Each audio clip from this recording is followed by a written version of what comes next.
What's up? What's up? What's up, everybody? This is the Information Man Show. Thank you for your patience. I want to get at it right now. I want to thank everybody that's in the chat room that may be here listening. Once again, this is going to be another educational breakdown. As you know, you've probably been hearing about this. Obviously, everyone's been talking about it, particularly on news media, about the statements that Byron Donalds made. He was in Philadelphia, and I'm gonna see. I believe in giving you the information that will clarify some things. Now, he was in Philadelphia. Now, let me just be honest. Philadelphia is not a hotbed of Republican and amongst black people. You don't have a high Republican base. And from what I understand, just like Chicago, you don't really have a high base of black people that are jumping for joy for Donald Trump or Joe Biden. Now, I'm going to make it very clear today that because I know some people are going to get in there and say, oh, you for, I don't give a damn about the Democrat Party, okay? Tell the truth. I don't give a damn about the Republican Klan. You see, I've said this 1,000 times, and you all have heard people say this. You've heard me say this on this channel. You have probably said it yourself, that the Democrats and the Republican Klan are two peas in a pot. They're both wings, left wing, right wing, of the same evil parties. One screws you with Vaseline and tells you they love you. That would be the Democrat Party. Tell the truth. The other political party screws you without Vaseline and says, did you like it? Tell the truth. And that would be the Republican cans. And so both these parties are interchangeable. So I know what people are going to say. Well, you know, the Democrats are the party of Jim Crow, the party of the Ku Klux Klan. I'm going to clarify it right here, ladies and gentlemen, because there's a lot of people who don't know history very well. And there's people in this country who don't know black history whatsoever. And see, the things that black people went through made it possible for people to have opportunities to walk down these streets, to have certain rights, as well to even come to this country because of the sacrifices of black people in this country during civil rights, the Jim Crow era, the Reconstruction, the slavery, the plantation slavery, the slave patrols, the convict leasing. I'm going to get in all of that because this is why Byron Donalds, in my opinion, he said some things that were true, not some things, but he said a particular aspect of it that was true. And then it all kind of fell apart from there as the Democrats jumped on him because let's keep it real. They want black votes. The Republicans want black votes. That's been the big thing right now, that Donald Trump's black support has increased. Look, Byron went to Philadelphia. As I said, Philadelphia is not a hotbed of conservatism, although you do have conservatives there in terms amongst the black, population. But he had this program in which he had cognac. I don't know why. Why do we as black people, the last thing we need, I'm just going to keep it real with you. The last thing we really need as a people is cognac and liquor. It's the same damn thing. Tell the truth. It's the same damn thing that the rappers and entertainers always selling us, smokes and liquor. So he got together to have this cognac and this cigars, which is one of the worst things that you can promote or smoke, as a damn cigar. That right there tells me, when I see people smoking cigars and putting tobacco in their body and various things, that you may not be as smart as you may look. Because if you were, you wouldn't be up there smoking cigars. But to each his own. So I want to show you something. So this is what it was all about, y'all. So Trump surrogate reaches out to black voters in Philly with a cigar and cognac. Why? Why are we promoting liquor, and why are we promoting nicotine or freaking sick? Oh, y'all already heard me say that. Why are we pushing this? Now, the Biden campaign wasted no time blasting Trump campaign for not having any black Philadelphian speakers at the early event. Check this out. It is true. This is the part that we're going to have to realize. And that part is that there really weren't any black Philadelphia-based political base that was there. A lot of the black folks from the accounts that were put out there that were at this event weren't even from Philadelphia. So remember, politicians, as well as Democrats and Republicans, they play both sides of the aisle. They play both sides of the equation, because I'm going to say this to you, and this is very much important, that we have to understand that in politics, there are no permanent enemies. There are no permanent friends. Let me know if you can hear me by putting 7s in the chat room. There is only permanent interests. Once again, in politics, there's no permanent friends. There's no permanent enemies. There is just permanent interests. And whatever that interest is, you go about it.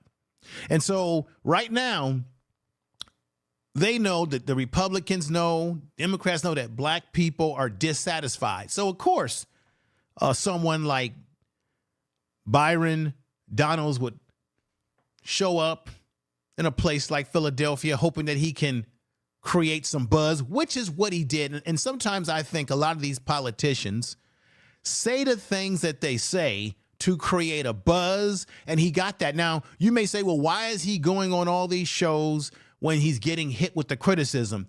Y'all need to pay attention. That's the whole point. He knows that if he goes on CNN, he's going to get criticized. He knows if he goes on MSNBC, someone like Joy Reid is going to jump all over him. He knows if he goes on MSNBC with someone like Sharpton, and I'm going to show you that video, that he's going to get criticized. But that's not the point. Where you're missing the point if you think, oh, well, why is he going on? He's going on it because why? Is to create a buzz, is to get people talking, is to get his name out there, because this is a guy who particularly would like to be Donald Trump's front runner when it comes to being the vice president, because there's a relationship right there. You see that right there? Tell the truth. Another thing that I find interesting, everybody, and I appreciate you coming over. We got Jill's Chocolate Boutique. We have another CG in there. We got a Hawk Smash in the house. Tiffany Jackson, Carden Way. I see you. Another thing that I find interesting about what this brother said,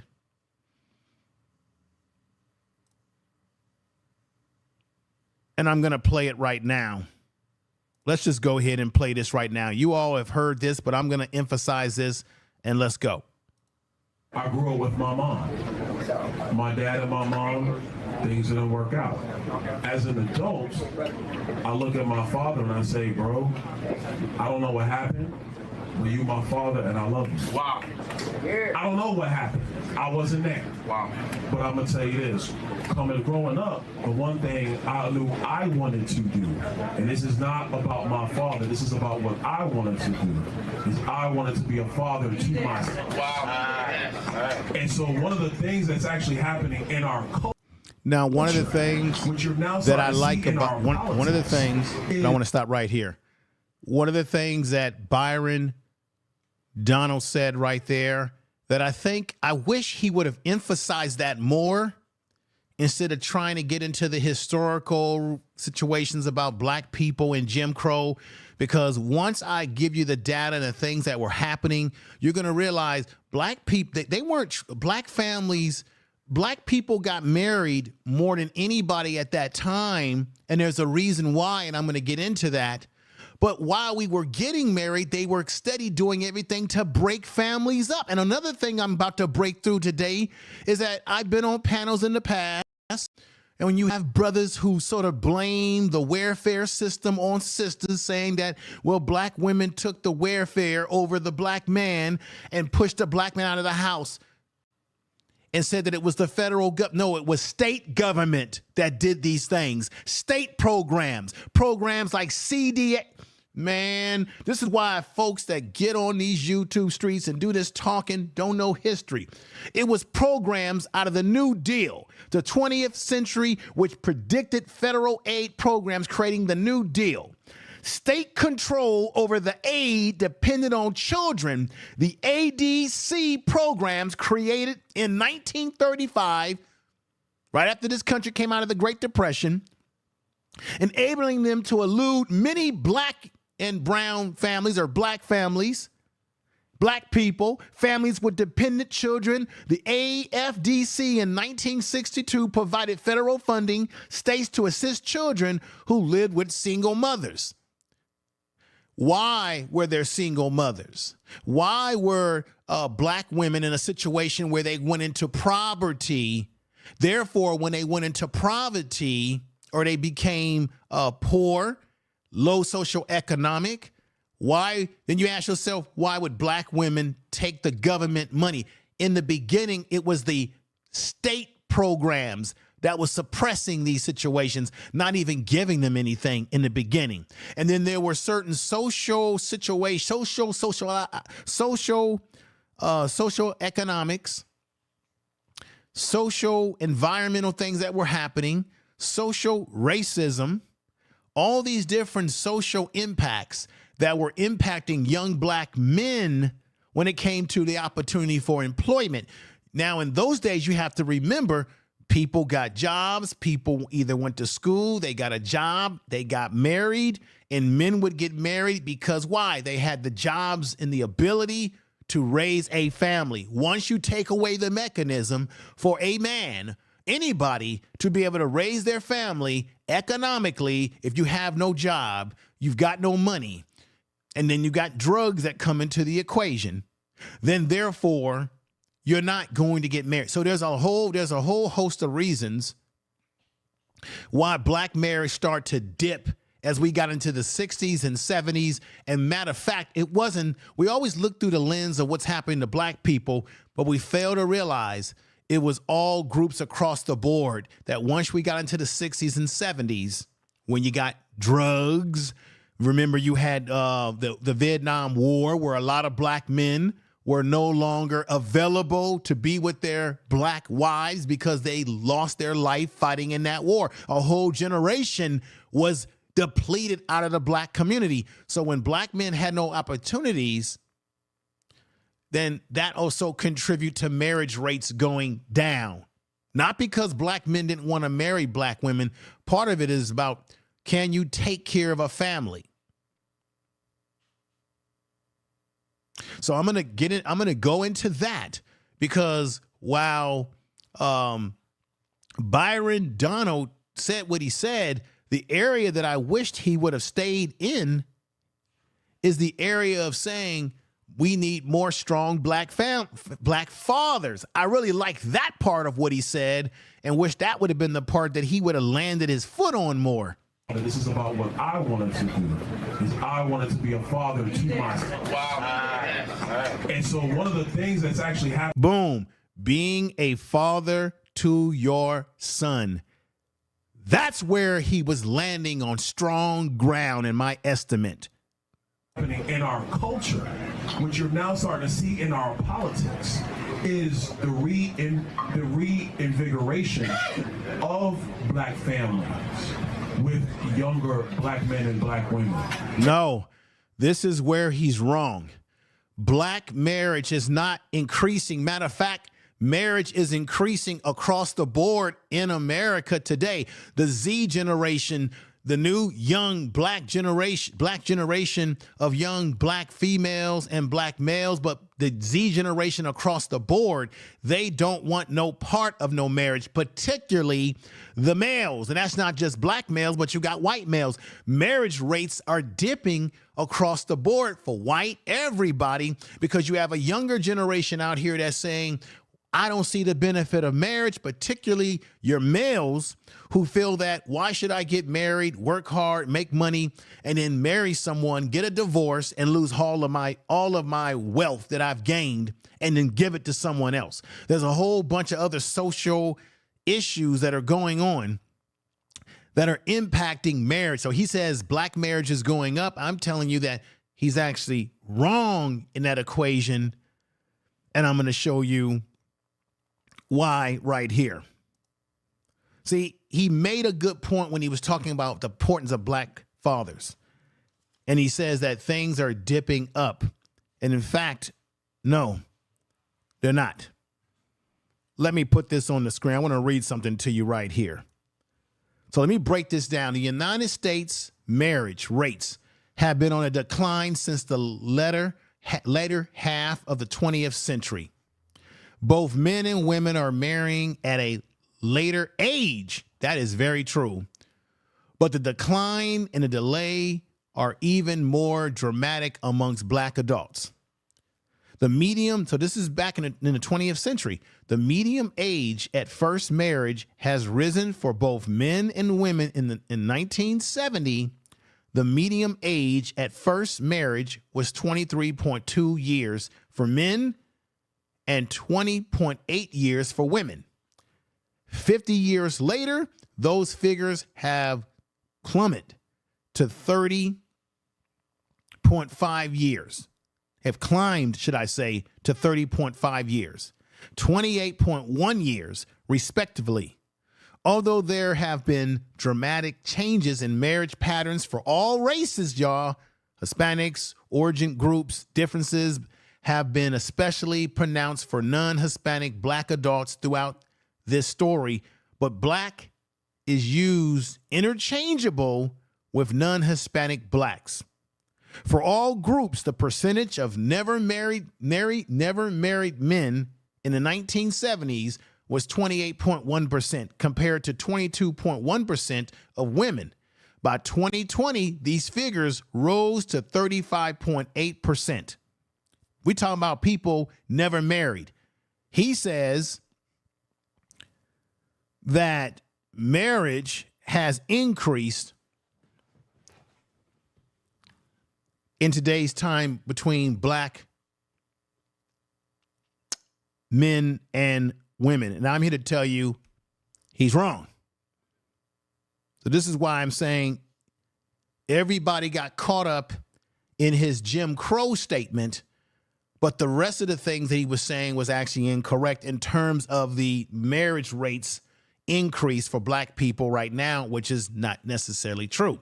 Again, by the 1920s, these figures rose to 35.8% and 30.0% respectively. However, in the 1970s, 35.6%. If you can hear me, put sevens in the chat room. I appreciate you all. 35.6% of black men and 27.7% of black women were never married. But by 2020, these percentages had jumped to 51.4% for black men and 47.5% for black women. The percentages have jumped to 51. This is for black women who have never been married by 2020. That's in our era that we're in right now. It has jumped to 51. So it's gotten worse. It's gotten worse, y'all. And if you have not shared this video on your social media, you can use your cell phone, your desktop computer, your laptop. You can hit the share button. You can send it to Facebook. You can send it to X, whatever you like. I really appreciate that. So at 51.4% for black men, it has increased, and 47.5% for black women. While the percentage of all adults who were never married increased by 7.6% points for men and 7.9% points for women, the corresponding change for black adults was more than double that at 15.8% point for men and 19.8 for women. I'm not happy to bring this kind of news to you, but this is where he got it completely wrong in that statement that he made when he started talking about how marriage rates have increased for black people. Let's go back to this. Of black families with younger black men and black women. And that is also helping to breed the revival of a black middle class in America. So he's actually wrong. There is no middle. This is the thing. Golly, man. There is no middle class anymore. Across the board for black people, for whites, the middle class has been cut in half. There is no so-called, you've got what we call the working poor. You have what we call a few black people who got some money. You have some black people who have decent jobs, some upper mobility that are doing well for themselves. But you even got black people who have good jobs and they're still struggling because the price of living has gone up, and the black middle class there is no revitalization of a black middle class. Matter of fact, you've got those within the millennial generation who have had to move back home with their parents because of how tough things have gotten out here. And I make no laugh about that. I make no fun of people in that situation. Any of us could be in that situation. So that point the points that he's making right there are factually, and I brought up statistics for you, are just not correct. And this is the area that nobody really focused on with Byron Donalds. Everyone just kind of got caught off guard by the Jim Crow statement that he made. But let's go back to this. See, during Jim Crow, the black family was together. That's right. During Jim Crow, more black people were not just conservative, because black people always have been conservative-minded, but more black people voted conservatively. Now, let me stop it right there. He is correct. Tell me what you all think in the chat room. I'm going to be bringing up your thoughts during the course of this video today, this broadcast, should I say. He actually is right. Black people were together, but they also were trying to destroy black families. Didn't Malcolm X tell us in his autobiography of his life that the social systems of America destroyed black families more than anything else? See, we've been conditioned to think that, oh, the black family's been destroyed because the black man left the family, or that black men didn't do this or do that. No, it was the social systems of this society that destroyed black families first, going all the way back to the 60s, the 50s, and even beyond. It was social systems. Didn't Malcolm X say this in his autobiography? Put sevens in the chat room. If you all remember this, he said that no other organization more than the social work organization, the social services in this country, no other organization, no other group broke up more black families than the social services institutions. Thank you, everybody, for those sevens. Thank you. Old Reliable's in the house. Jackie Gaines is in the house. No other group did more to destroy black families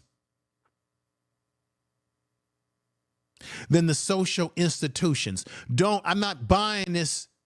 I've been on plenty of panels with brothers, and all due respect to the brothers that I've been on panels with, but I've heard this story over and over again. Oh, black women took the money and then kicked the black man out. If you're a black man and you believe in standing up for your family, and you believe in family, how the hell, no, there's no way that you could just allow yourself. See, this is the part that a lot of brothers don't want to account for. And that is, why would you allow yourself to be moved out of that household if you got kids to take care of? Now, we know that there were welfare programs that said that if you had a man in a house, that they would count the man's income in that household. Tell me if I'm wrong or right. Tell the truth. And you would take a dip in your welfare check or maybe not even get the welfare program if a man was in the household. Now, damn it, let's be honest here. There were plenty of women who got welfare checks and were probably married under the table, had a husband, and maybe he lived in the house, but when the social worker showed up, damn it, I'm gonna tell the truth. Tell the truth. When the social services would show up, you would do what? Remember that movie with James Earl Jones? What was the name of that movie? And Diane Curl. Remember that movie? What did she do? She hid him. Now, I'm not saying that that's something to be happy about, but there were men who did live in the household, and they would leave the house so that they could give appearance that the woman was living by herself. This whole ideology that men just got not kicked out of the house. No, there were men that were still in the household, but would leave the house because they knew that we need the money. We need the government check. It wasn't just black women woke up one day and said, all right, I'm taking the government check. You got to go. That's not how anybody that talks like that on these YouTube streets and says that without any context to it, they don't know what the hell they're talking about. And and it was not the federal, it was the state government that did it. And I'm going to break it down to you. This article right here, which I'm going to put in the chat room a few times. Hang on for a minute. This article right here is the article that breaks down how the state, the state government did the most damage.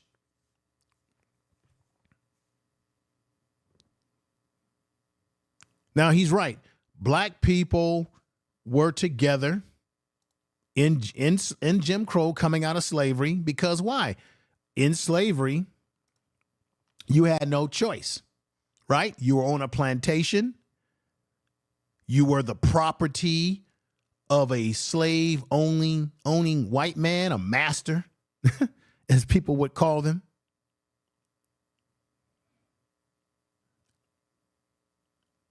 And remember, only men that could vote in America were white men who owned plantations or owned land. And then they would end up hiring the uneducated white people to work on those plantations. No, they were the ones that were whipping and abusing and doing various things to black people. It was the uneducated, the silver-tooth, uneducated hillbilly Caucasian person who had a sustain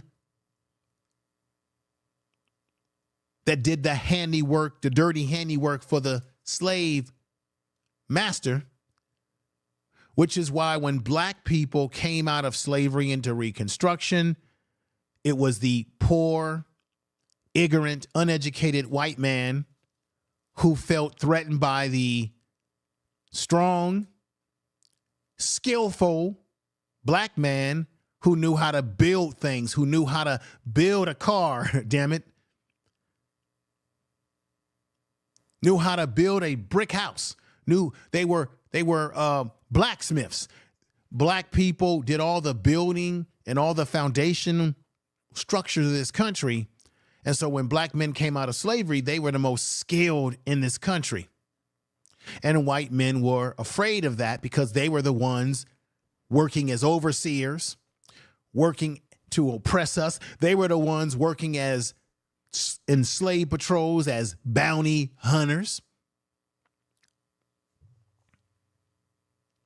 So yeah, black people were together, but they were still trying to destroy the family structure. I just want to say, as this brother talks about the black family, everybody has the right to marry who they want to marry. Okay? Everybody has the right. But I just find it interesting. Tell the truth. That while he talks about the black family, dig what I'm saying here, y'all. While he talks about the black family and what the black family was under Jim Crow, or at least that we were together, and he talks about a black father being in the life of his black son, I found it interesting that this man, and he can marry who he wants to marry, but it's just the facts. I find it interesting that he's married to a white woman. It's always these type of individuals who do the most talking about what black people need to be doing. Talking about black upper middle class is growing, that black people are getting married at higher numbers now. And I just told you that's not true. He has those numbers wrong. Talking it up real strong, Byron Donald. But why didn't you? If you're so strong about this issue, this is why this is nothing but political games, y'all. The goal was to go to Philadelphia to convince black men and women in Philadelphia to vote for Donald Trump, not to vote for the Democrat Party when both these parties are the same. Black people haven't gotten anything out of either one of these parties, and dismiss me with that Republicans are the Republicans are the party of Lincoln, and Lincoln freed the slaves. That's some bullshit. Lincoln didn't free all black people. Lincoln said himself in his own writings that if he could keep the Union together without freeing any slaves, that he would. When he freed some slaves, that was nothing but economic embargoes on the South, because the South was trying to pull away from the North, and that whole war was about economics, because the South was self-sustaining off of free labor, free slave labor. And Lincoln would do anything he could to keep that Union together, even if it meant not freeing some slaves. So the freeing the slaves had nothing to do with Lincoln feeling so bad for black people. And I get tired of hearing black people put out that other myth that Lincoln was somehow a part black himself. BS. That's what it was all about. You see, during Jim Crow, since he mentioned Jim Crow, a black man could be skinned alive if he even smiled at a white woman. You see, he has the right to marry a white woman. That's his right. But as he talks about Jim Crow, meaning that black people were together, Byron Donald, in those days, you would have never been able to hug up next to this white woman. You wouldn't even be able to stand out there next to the Capitol like that. You wouldn't be able to do any of these things. So it's just funny to me how you speak about black people being together, having a black middle class, and black people are marrying more. And I have to ask that question of you then, brother, then why didn't you? And I know it's a hard question. I'm going to say it again. Everybody has the right to marry and love who they want to love. But I'm saying when you have someone who's talking it up, this blackety black stuff about black marriage, this black marriage, that black people need to be together and black people were together, and then you see that they didn't marry black themselves, then you have to scratch your head. These are the things that nobody's really talking about. While we're talking about the Jim Crow stuff, nobody's talking about the nuances of his hypocrisy as it relates to the information about black marriage, as he said it was increasing, wrong. And black people were together in Jim Crow because we had no choice to be together, Byron, because why? You guys already know this, because they segregated black people. Black people were segregated in communities and were not allowed to go into white communities. We're not allowed to go anywhere other than where we were segregated to be. You see, this is what Byron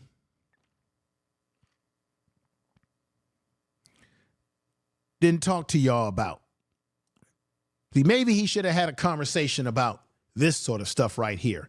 Check this out. I'm reading. This is some of the things that happened in Jim Crow. A black man could not offer his hand or shake the hands with a white male because it implied being socially equal. Obviously, a black male could not offer his hands or any other part of his body to a white woman.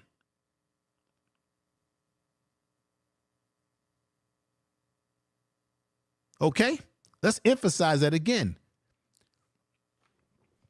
He could not offer any part of his body to a white woman because he risked being executed.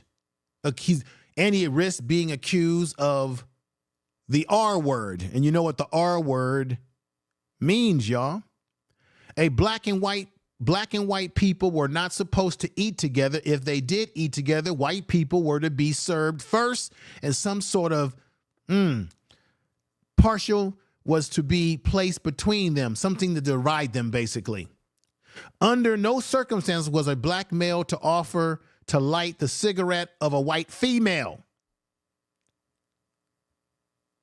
And this man talked about issues of when black people were in Jim Crow, they were together. Well, of course they were together because the social circumstance, man, forced us to have to stay together. We had no choice because, as I just read, if a black man even looked at a white woman, smiled at a white woman, we all know the story of Emmett Till and what happened to Emmett Till. If you were to smile at a white woman, say hi to a white woman, you could be executed, you could be hung. So it's like when he makes that statement, he ain't really saying nothing because he didn't get into it because there were social things that were happening that forced black people into these situations. Let me go back to that. I'll get to that in a minute. That gesture implied intimacy. So if a black man actually would light the cigarette of a white female, that gesture implied that he wanted to be intimate with her. What happened in Tulsa, Oklahoma, y'all? As the story goes, a young black male. I think he shined shoes. They would not let him use the bathroom that was for white people. Remember, in this country, you had a situation, y'all. Remember this situation? Whites only. Look at that picture. This is a historical picture. You had whites only, white men, colored. White people drink from one thing, a black man drinks from another. Right here, here's a good picture. For coloreds only. For white people on the other side would be only. We lived in a country where it was segregated, institutionalized segregation. So a black man, of course, marriage would be higher amongst black people in these days. You couldn't marry nobody else. Duh. Even if you wanted to.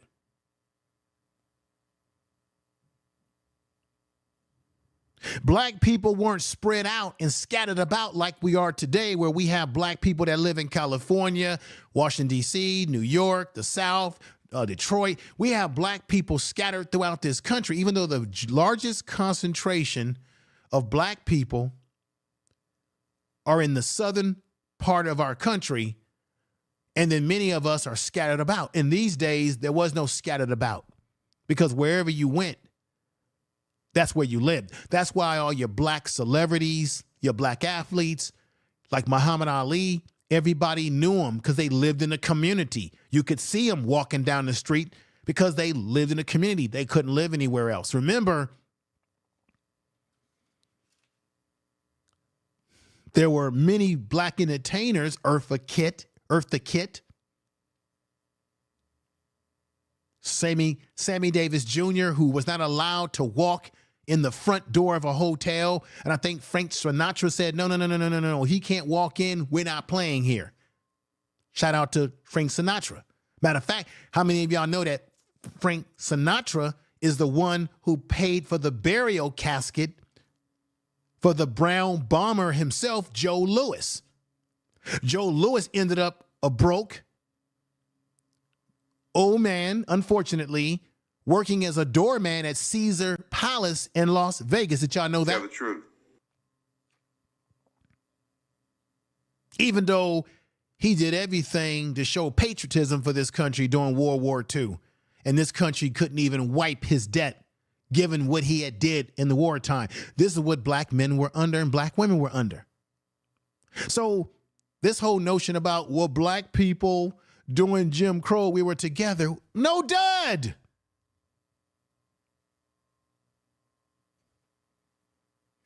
Byron Donald wasn't saying anything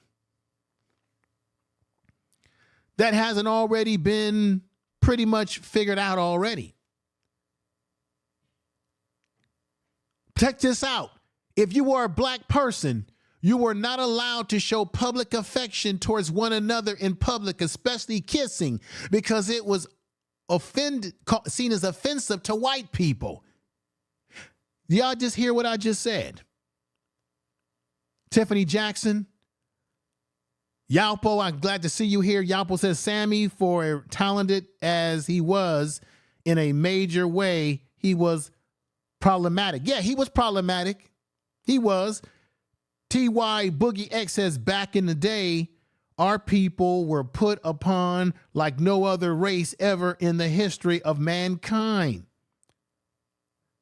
This Byron character has hate for the FBA community. And look, I'm telling you what's going on. Jim Crow was a ticative prescription that black people were introduced to white people, never white people to black people. For example, Mr. Peterson, the white person, this is Charlie, the black person. Remember how you seen it in movies before where black people would say, Mr. Charlie, how you doing, Mr. Charlie? Whenever a black person would address themselves to a white person, you had to say Mr. in front of it. And that word, Mr. Charlie, was a sort of a sir word that they would use. This is why I think people were triggered by Byron Donald making reference to Jim Crow, because there's so many complexities. Was he right that black people were together? Duh, that's a no-brainer. Of course we were. We had no choice. We had nowhere to go.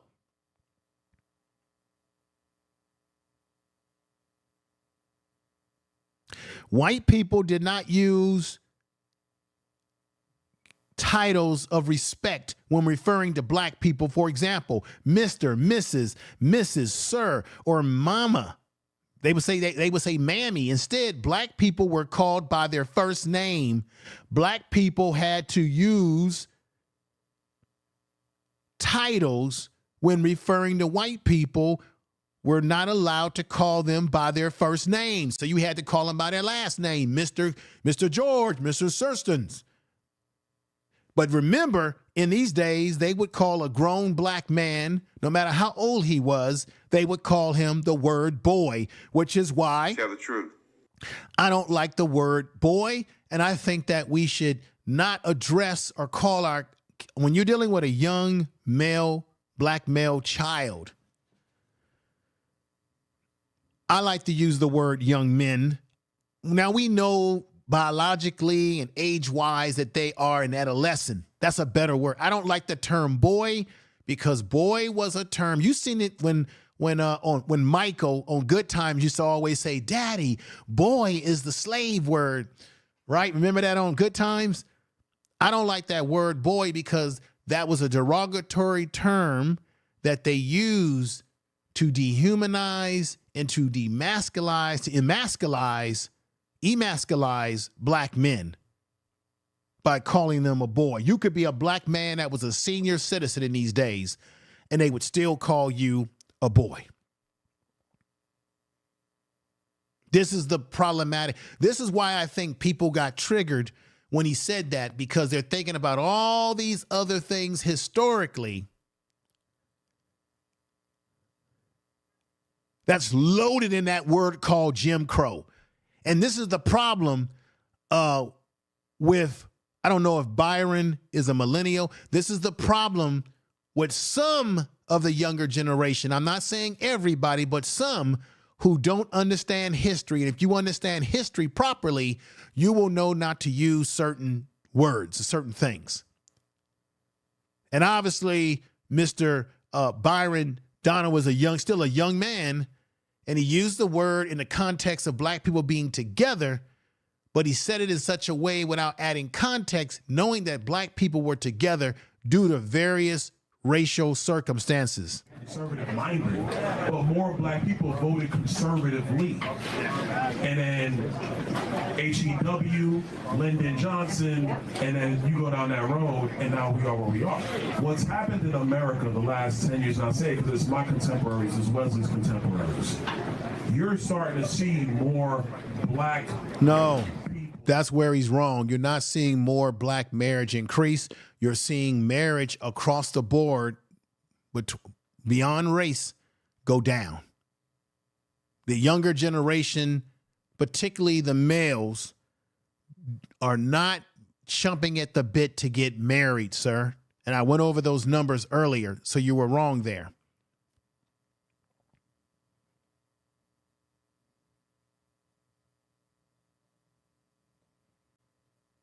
Let me show you all something.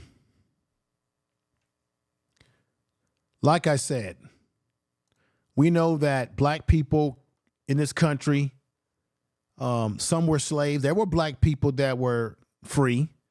And then another thing I want to put out there is there's always been this thing that really bothers me is that you'll have people that will say, well, there were black people who owned slaves. Don't be dumb. Those were black people who got their freedom. And when they went to go get their family members back, you had to buy them back. So if you were free, and let's say you had a cousin, an uncle, a sister, whoever, who was still a slave, but you had your freedom paper. Remember, black people had to have papers on their person to prove that they were free. In some cases, black people had to work hard to earn money to pay their family members out of slavery, which meant they had to buy them as slaves. This is where this whole notion that black people owned slaves comes from. But if you do a little bit more deep dive history, you will know that a lot of the slaves that were being purchased by black people who were free themselves were people that were their own family members that they had to pay the slave fees to get them back. That's just a sidebar.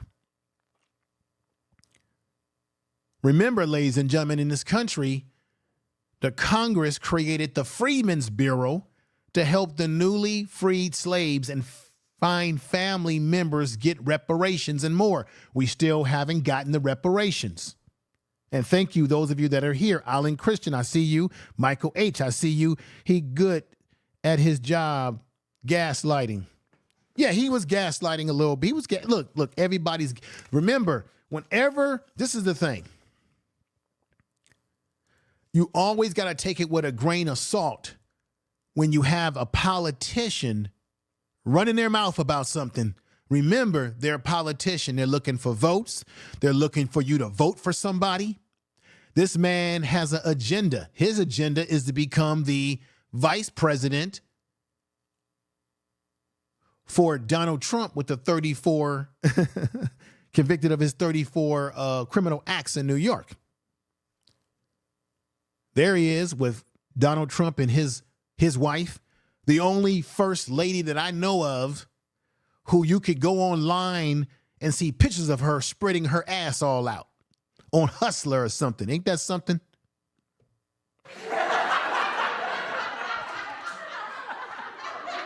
And then that's Byron's wife far over to the right next to Donald Trump's. This is what it's really all about. He's pandering, just like Tim Scott, hoping that he'll be Trump's favorite Negro. And just a couple of weeks ago, sometimes back, they've got audio and video of Trump on his show, The Apprentice. He didn't want that brother to be the winner. Talking about the America ain't gonna be able to handle an end. I know about Donald Trump's racism. I know about Joe Biden's racism. We know that Joe Biden signed the criminal bill back in the 1990s that put a lot of black men in prison. We know that Biden talked about a concern about his kids being pushed into a racial jungle when they were having the busing situation in Boston where they were busing black kids into schools with white kids.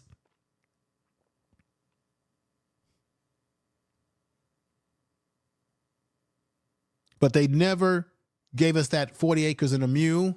They never gave black people the reparations that black people still are owed. Remember Byron Donalds? He has to also understand, everybody has to also understand that during the slave system in this country, you see this picture? It's an old picture.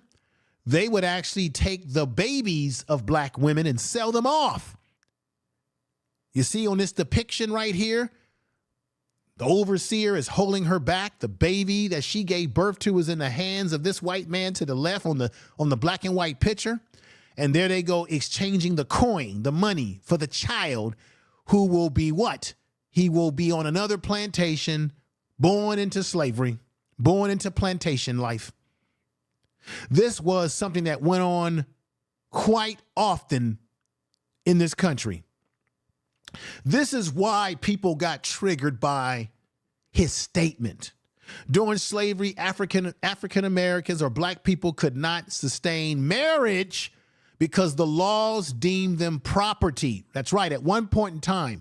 Now, ladies and gentlemen, this is why marriage during the 1950s, here's the numbers, I got it. This is why marriage, let me put this scale up here. Boom. Here's the scale. This is the measuring, the percentages. So in the 1950s, look at the black line. The really dark black line represents the total black people at the time. We're talking about going all the way back to the 1930s.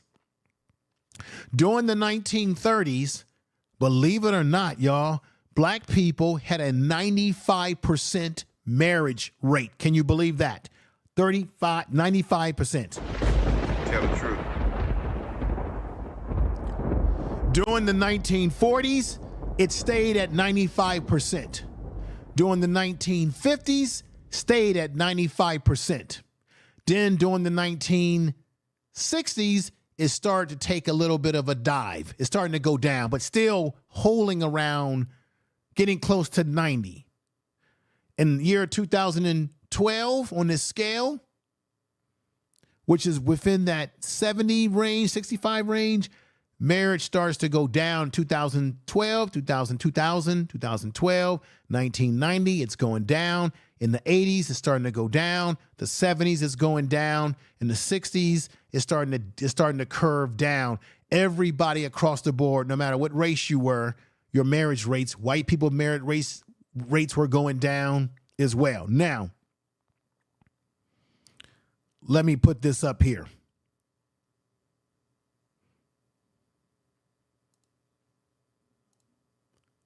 Now, Jim Crow laws were a collection of state and local statutes that legalized racial segregation named after black minstrel show character. The law, now there was a black minstrel show character, a black white person who performed in blackface, and he would have a song that was very demeaning of black people. The black minstrel show character, the law which exists for about 100 years from the post-Civil War era until 1968, y'all, were meant to marginalize black Americans by denying them the right to vote, hold jobs, get an education, or other opportunities. Those who attempted to defy the Jim Crow laws often face arrest, fines, jail, sentence, violence, and death, y'all.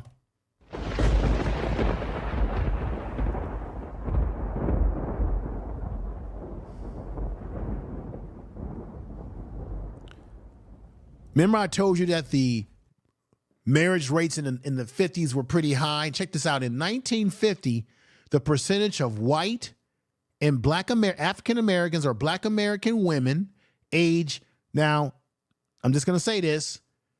You do know that people were getting married in their teens.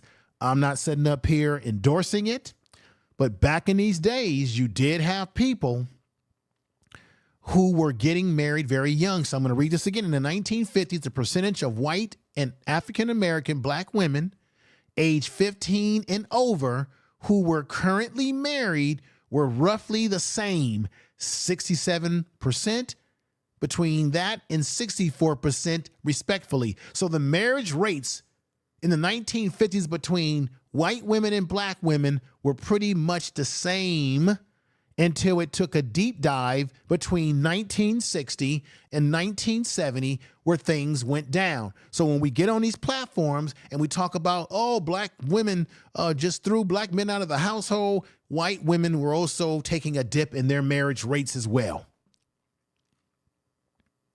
You had white men that left their families as well. But we got to get into the social economic circumstances that took black men out of the household. And this is the thing that's crazy. As much as we talk about, well, black women took the government check over the man, we forget that there were black men who got sent over to Vietnam in some damn jungle somewhere to fight for a country, just like Muhammad Ali said that he wasn't going to go fight no Viet Cong. He said no Viet Cong has ever called him an N-word. You want me to go fight in another land, another place, when I can't even get no justice here in America? When I'm being opposed, you my opposer. Nobody's opposing me over there. My opposer is right here in American soil. That's what Muhammad Ali said. That you want me to go pick up arms to fight for a country that doesn't even give me the right and dignity. We forget that there were black men who died in that war at the thousands, never came back home back to their families and their children. Then we forget that there were black men who came from that war hooked on heroin by way of good old Uncle Sam. How you think these drugs got into this country? Y'all all saw American Gangster. They were letting them bring it in. So you had brothers that did make it back. They got messed up on the drugs. So, of course, they were not going to be any good to their families or their children because they were addicts. You can't take that whole decade and those variables. Those are social variables that you can't take out of the equation.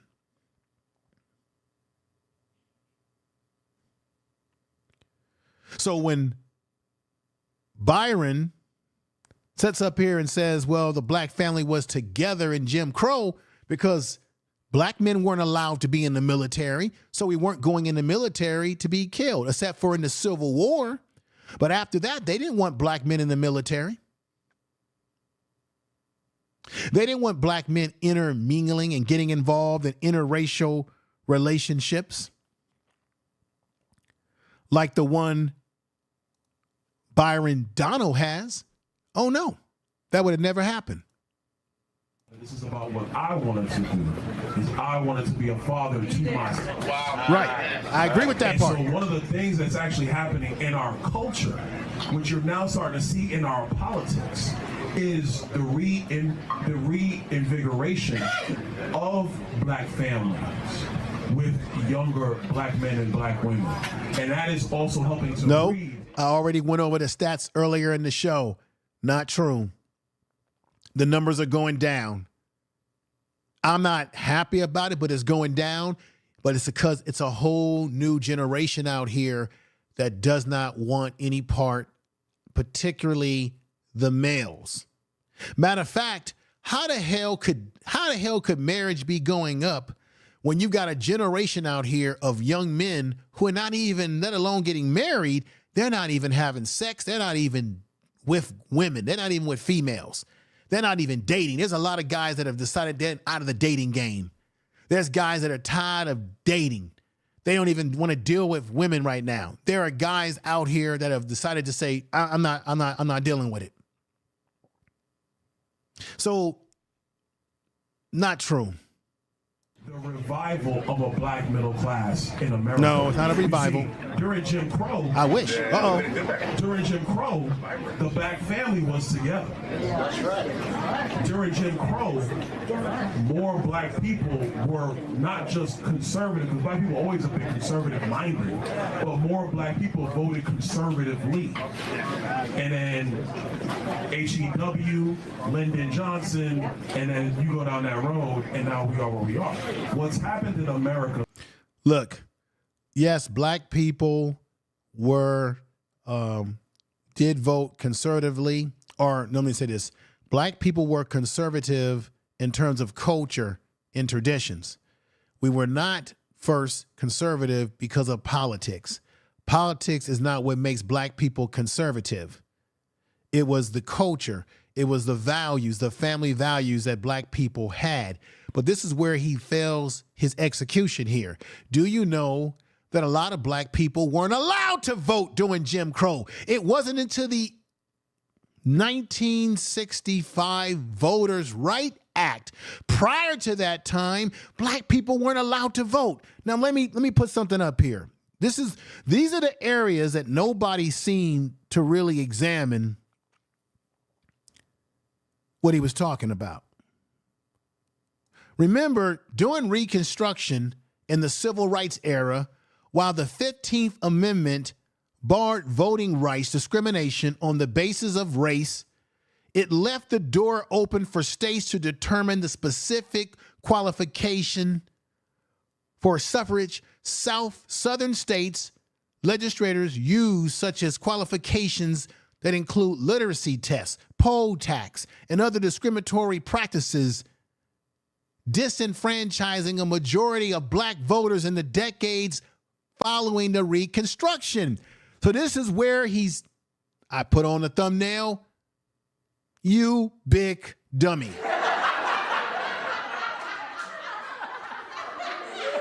Tell the truth. A lot of black people weren't even allowed to vote. Even though you had the 15th Amendment that was put into law, it still opened the door for states to come up with things like this. I read it, but this is the other ones that wasn't on there. How many bubbles are in a bar of soap? Tell the truth. How many jelly beans are in this jar? They came up with everything to keep black people from voting. Even when black people got the right to vote, they still were doing what we call, we think we got voter suppression today. They were doing open voter suppression, poll taxes, asking you questions about how many bubbles is in a bar of soap. Didn't just say it up here and said this right here. Disenfranchising a majority of black voters in decades following Reconstruction. Following Reconstruction, for decades, black people were disenfranchised. So when he says black people voted conservatively when they did vote, what are you talking about? Hell, when they did try to vote, they tried to stop them from voting. And yes, it was the Democratic Party that was doing these things, but this is where many guys are conservatives like Byron Donalds never want to deal with this part. Yes, the Democrats were the party of Ku Klux Klan. They were the party of the Jim Crow era. That's all correct. But what happened to all those Dixiecrats? Where did they go? Where did the Dixiecrats go, ladies and gentlemen? Tell me in the chat room. Where'd they go? Where'd they go? They ran over to the Republican Klan when they got sick, when things start to change, for whatever change is, for whatever that change might have been in the Democratic Party, once President Johnson, once he signed the 1965 Voters' Right Act, which to this day still hasn't been permanent, still hasn't been put permanent. Once he signed that into law, BJ Johnson said himself, we have lost, this is historical facts, y'all. We have lost the South forever. Tell the truth. And that's when the Democrats, the Dixiecrats, jumped ship from the Democrats. They jumped ship and ran over to the Republican Party. None of these black conservatives want to deal with that fact. They ran from the Democrats. Oh, this is why I said in the beginning of the show, both these parties are the same. Tell the truth. Two birds of the same wing. There's nothing different. They just have a different methodology as how they go about screwing you over as the working man and woman. You see, when Joe Biden was good old friends with Strom Thurmond, where the hell you think Strom Thurmond came from? He came from the Democratic Party, and he ran his ass over to the Republican Klan, like the rest of his colleagues. But nobody wants to deal with facts. Again, black people were disenfranchised, a majority of black voters in decades following Reconstruction. Jim Crow. What were some of the Jim Crow laws? In Oklahoma, a telephone booth were segregated. Mississippi had segregated soft drink machines. Can y'all believe that? For blacks and white. Remember, I put a post in my community post talking about how Coca-Cola, this is facts and history, y'all. You are listening to Information Man. Please make sure to subscribe to his channel. And thank you for listening. Thank you for being here, everybody in the chat room. I appreciate you. I'll see you all in there. What was that history? Remember, Coca-Cola was the drink for white people and Pepsi was the drink for black people. Coca-Cola was first marketed towards white people, and then they didn't want no black people drinking Coca-Cola, and then they turned around and marketed Pepsi. That's why a lot of black people were drinking Pepsi back in the day, because the Coca-Cola companies wanted nothing to do with black people drinking their drink, let alone getting their money. Now, all of a sudden today, they don't mind getting your money. I'm going to go back to this again as part of Jim Crow. Mississippi segregated soft drink machines for black and whites. In Mobile, Alabama, curfew orders African Americans off the street by 10 o'clock. Don't we have sundown towns? Tell the truth. Don't we have sundown towns, folks? Sundown towns. Don't we have that? They ordered black people off the street at 10 o'clock each evening. In Birmingham, Alabama, it was against the law for black and whites to play cards or checkers or dominoes or other games. Can y'all believe that? Or play together on an athletic team. That's why Jackie Robinson took a lot of hell when he was trying to integrate baseball. And by him integrating baseball, it ultimately destroyed the Negro leagues and destroyed the black professional baseball teams that we had that were much better, okay? Much better.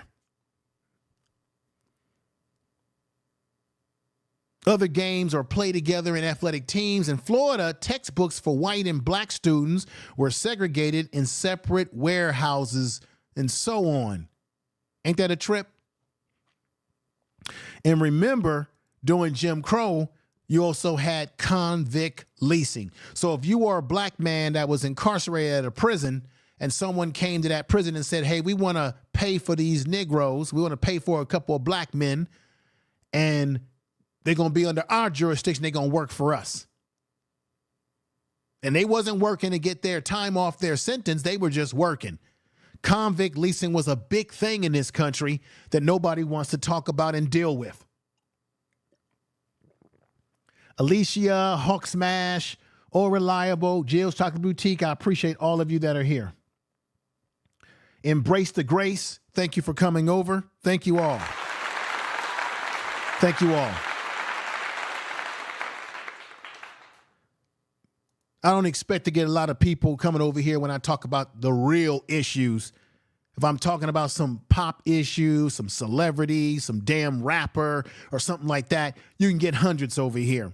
But when we're talking about real stuff, real history, nobody wants to deal with that. Nobody wants to deal with it. Let me put this up right here. Although ratified on February the 3rd, 1870, this is how far they ratified the 15th Amendment, folks. 1870, the 15th Amendment would not be fully realized for almost centuries. It would take the passage of Voting Rights Act of 1965 before the majority of African Americans or black people were registered to vote. This is how deep this stuff goes. Right here, black males could not shake hands with a white male because of the implied being equal. And I talked about that before. Blacks were not allowed to show public affection for each other, being kissing, hugging, what have you. Damn shame. And remember the title, when you would address a white person, you had to address them by their last name. The last 10 years, and I say it because it's my contemporaries as well as his contemporaries. You're starting to see more black people be married in homes, raising kids. It's when you home with your wife raising your kids, and then you look at the world, you're saying, "Now wait a minute, time out. This does not look right. How can I get something to my kids?" It goes back to the conversation of generational wealth. Generational wealth, which we don't have. This is the other area that he talked about, generational wealth. We don't have generational wealth. And the reason why we don't have generational wealth is that it goes back to the Jim Crow statement that you made about black people being together. Yes, black people were together during the Jim Crow era, but we didn't have generational wealth because this country cut us out of everything that could have built generational wealth. They stole everything from us. They marginalized us. They kept us out of opportunities that could have given us upper mobility. That's why, as you talk about generational wealth, we were ripped out of generational wealth. Let me put up here what my man Yalpo has just put out there. We got Dunbar says, let me see what he put up here, right here. So my man Yalpo puts CRC 2.5 million from Yapo. Yapo, thanks a lot for, man. Thank you for the money, man. I love it. Yapo, you need to drink some ice water, bro. You're spitting fire today. Don't get too excited. Tell the truth. Hey, I'm going to keep it fiery. I thank you, man. I thank you a lot. Thank you a lot. Michael H says, wonder what is the demographics of his audience. Well, this is the thing I said earlier. He went to Philadelphia, but it came out in the wash that the majority of the people that he was talking to were black conservatives, and a lot of them weren't even from Philadelphia. They got piped in from out of Philadelphia because a lot of black people in Philadelphia, they're not feeling Biden and they're not feeling no Donald Trump either. Now, don't get me wrong. There are black conservatives in Philadelphia. There are probably black people who do like Donald Trump from Donald Trump. Let me slow down. But from all accounts, they said that a lot of these people were piped into this cigar and cognac meeting that he was having about this. And don't get me wrong, the issues that he talked about black fathers being in the life for their sons and all of that, I love that part. But then when he starts getting into this whole thing about the generational wealth, then he talks about black people being together doing Jim Crow. Yes, but black people didn't have any generational wealth doing Jim Crow. We had nothing. So the reason why we don't have generational wealth today is because of the things that I've been reading off to you that they did to us. Skinny Boy, 20 Boy, what's going on? Information Man Show, salute. Salute to you. Salute to everybody in the chat room. Salute to Jill's Chocolate Boutique, Tiffany Jackson, Alan Christian. Thank you for coming over. Alicia, everybody that's here. Let me show you something. I want to show y'all something. This stuff goes deeper than we think. Let me put this up. Jim Crow laws and high rate lynchings in the South were major factors which led to the Great Migration during the first half of the 20th century. So when black people left the South and started going up north to places like Detroit, New York, Boston, Illinois, Chicago, Illinois, all these different places, it's because of the lynchings and the mistreatment of black people were going through in the South under Jim Crow. The Jim Crow laws named for black minstrel show, routine, were meant to marginalize African Americans the same way the black codes did. Now, what were the black codes? Are y'all familiar with the black codes? If you're familiar with the black codes, put a 7 in the chat room. What were black codes in this country? The roots of Jim Crow laws begin as early as 1865 immediately. So he says black people were voting. No, we weren't. They were trying to do everything they can to keep black people from voting. So when he says black people were conservative and they would vote conservative, what is he talking about? A lot of black people were being stopped from voting. A lot of black people were being killed when attempting to vote. A lot of black people were being misdirected from voting. A lot of black people weren't even being allowed to vote. And at some point in time, black people could not vote. The 1965 Voters' Right Act had to come into effect. From the early 1865, immediately following the ratification of the 13th Amendment, which abolished slavery in the United States, the black codes were strict local and state laws that detailed when, where, and how formerly enslaved people could work and for how much compensation. Remember, I told you, and you all know this, that black people were the most skilled people coming out of slavery into Reconstruction, and white men were concerned that black men were going to take their jobs because black men were more skilled with building things because we were building this country. And this is one of the reasons why they created, I got one for you. Back in the day, there were riots. If you go and you Google this, there were riots on a lot of these industrial jobs that black men were trying to get jobs on. And white men were upset about black men getting these jobs. And they would have riots. And then all of a sudden, when they were having these riots on these jobs, because white men were in an uproar about black men getting the jobs or having to work aside them, or that black men were making the same pay or they shouldn't make the same pay, then all of a sudden you have this thing called unions, where they created unions for these. They had these union shops where you had white men that worked in construction. We're talking about physical labor type jobs, y'all.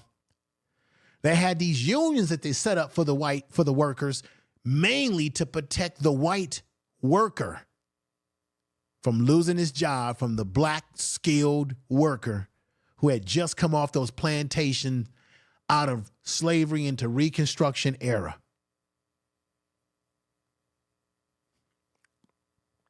This is why people got triggered by Byron Donalds talking about black people being together in Jim Crow.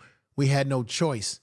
We were forced to be together. Not that we didn't want to be together, but we were forced to stay together because the social circumstances wouldn't allow us to do anything else. So you can't make a statement like that without putting it in full context.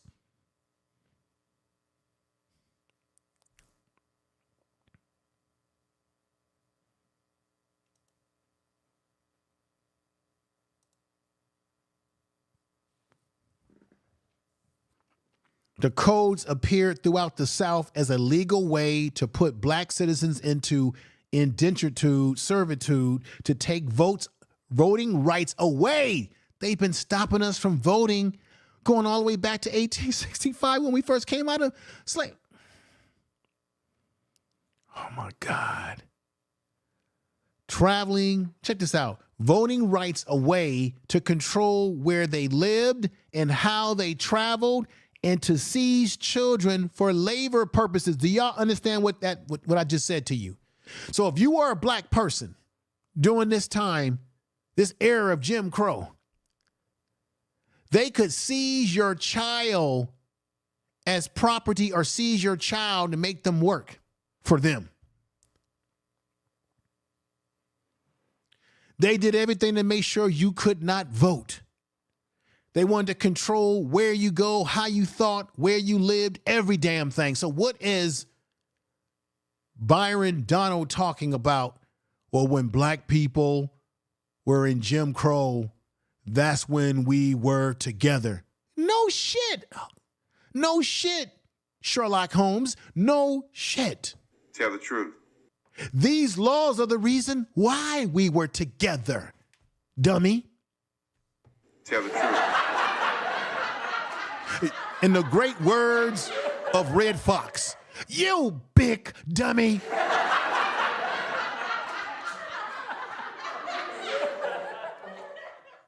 And then you had the Ku Klux Klan that came along. And we know what the Ku Klux Klan did when he talks about black men. When you talk about black men protecting their families, they had a hard time doing so when you had white men in sheets that could bust into your house, take you out of the bed, rip you out of your bed, hang you from a tree. During Reconstruction era, local governments as well as the nation's Democratic Party and President Andrew Johnson and the Democratic Party, yes, the Democrats, they were a part of this, the party of the Dixiecrats, thought of efforts to help black Americans move forward. Yeah. Violence was on the rise, making it dangerous, a regular aspect of black American life. Black schools were vandalized, destroyed. Bands of violent white people attacked, tortured, and lynched black citizens in the night. Families were attacked and forced off their land. They stole our land and forced off a land across the South. This is why black people were together. We had nobody else but each other. Come on, Mr. Byron Donalds.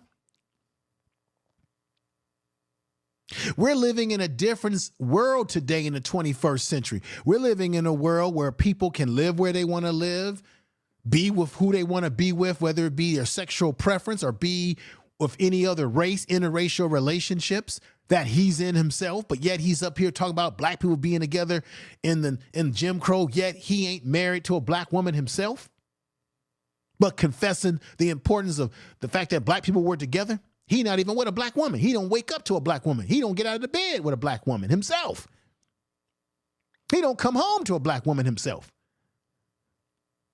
And once again, he has the right to love who he wants to love, be with who he wants to be with, but it's contradictory when you're saying all of that and you ain't even in the same situation yourself. And Mr. Byron Donalds has a criminal past, y'all. I think one of his criminal acts was sort of expunged, but he got a pass, and I'm going to show you the video to that. You see, I don't know how many people have really given you a comprehensive breakdown like I'm giving you right now about this guy, about this issue. And I'm looking at it from all different angles, not just one angle, but many different angles, y'all. If y'all enjoying the program today, do me a big favor and definitely subscribe to the show. Tell the truth. Tell the truth. Hit the bell of notification and what have you, because we got a lot more to go here.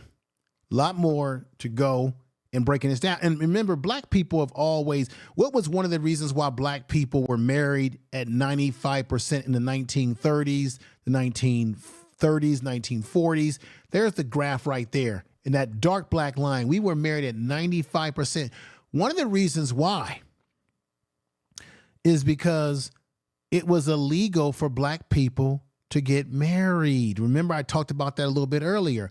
During slavery, African Americans could not sustain marriage because laws deemed them property. As such, the enslaver often broke up their families, sold them to other plantations, just like right here on this picture. Her child is being sold away from her on this depiction right here. Okay. All right. The pragmatic practices was among the worst that enslaved ancestors endured. After the abolishment of slavery, Lincoln administration created the Freedmen Bureau. it attempted to reunite these broken Black American or African American families back together, which is those that you see on this picture right here, in which they've never given us reparations. And this what I'm talking about right now is another argument for reparations for Black Americans. Okay? Following slavery, despite the antebellum breakup of African American families, many African American married. Nevertheless, the number of African Americans married lagged behind whites. Okay? Now, Byron Donalds is correct that more African Americans or Black people were married during Jim Crow than now. He's right about that. And that there was a good thing. Strong marriages, strong families, and strong faith helped us survive and defeat Jim Crow. It was Black people being together on code, being on unity that got us through this. And of course, faith. Yes. So he is right. But what happened? What made these things decline? First of all, when Black people got out of slavery into Reconstruction, what was one of the first things that they did, ladies and gentlemen? They got married. Why? Because that was something that was stripped away from Black people. That was something that we weren't allowed to do, which is why when we got somewhat out of slavery into Reconstruction, you start seeing Black people getting married like that. Like you see the brother right here from 12 years of slavery with his family, daughter, son, and wife.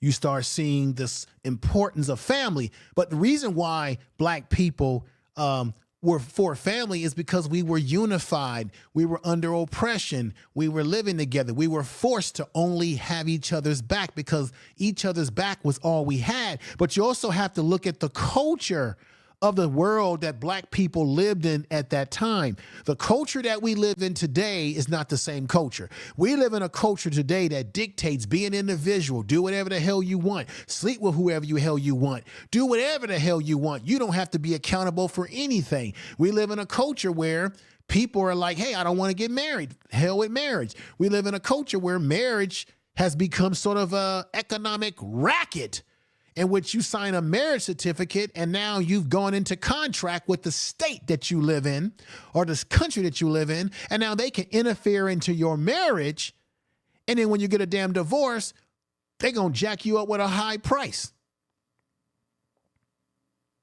See, so when he makes this comparison, Black people in Jim Crow days were living in a different culture, a different time, where marriage was part of the culture of the society that they lived in, that they were not allowed to participate in, but came up with their own ritual to create their own marriage, which was called jumping the broom.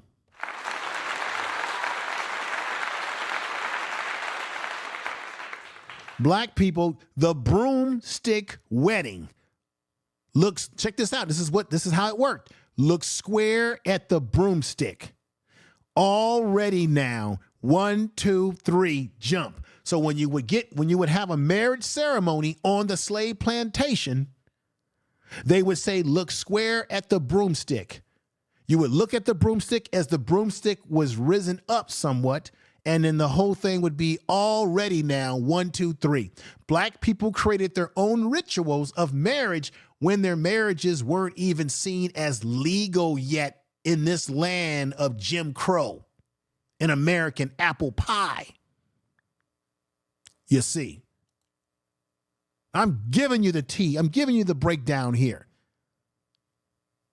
This is why the marriage rates on this scale right here were 95% in the 1930s, 40s, and even 50s, because Black people weren't that far out of being slaves or out of having a relative that was a slave. We weren't that far removed, and Jim Crow still ruled the land.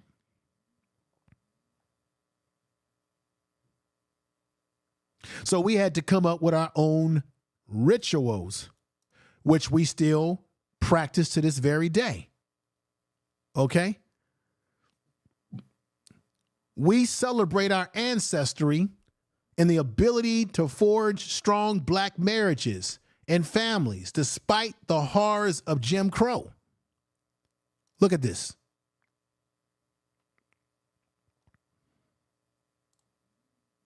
Look at these beautiful pictures. So this is during the 1950s. This is during the era that I'm talking about, where black people were getting married wholesale. This is where Byron was correct. These are the pictures. All these pictures are of different eras of black. You could tell that this is from like probably the 1800s right here. Different eras of black people getting married. Marriage was a thing. Marriage was the thing to do, because black people were denied the ability to get legally married and had to create their own rituals called jumping the broom, which we still engage in today as part of our ritual. You see right here, a modern day black wedding. You see the two young couple right there. We have black people. This is our ritual, black people's ritual here in America. So never let anybody tell you that black people in America, those of us born here, don't have a culture, don't have a history. Everybody, black people, no matter where they are in the world, in the diaspora of the world, we all have a culture. We all have a ritual, a culture, things that we do depending on where we live in the world. It's all beautiful. And we have one here in America, particularly a ritual that we've been doing going all the way back to the 1800s, all the way back to, past the 1800s, all the way back to the slave plantation days. A ritual that we perform because it was our ritual to get married when the eyes of the law didn't recognize our marriages. And you had characters like Jim Crow, in which you had white people like this white man putting on a minstrel show, which is where this whole thing came from.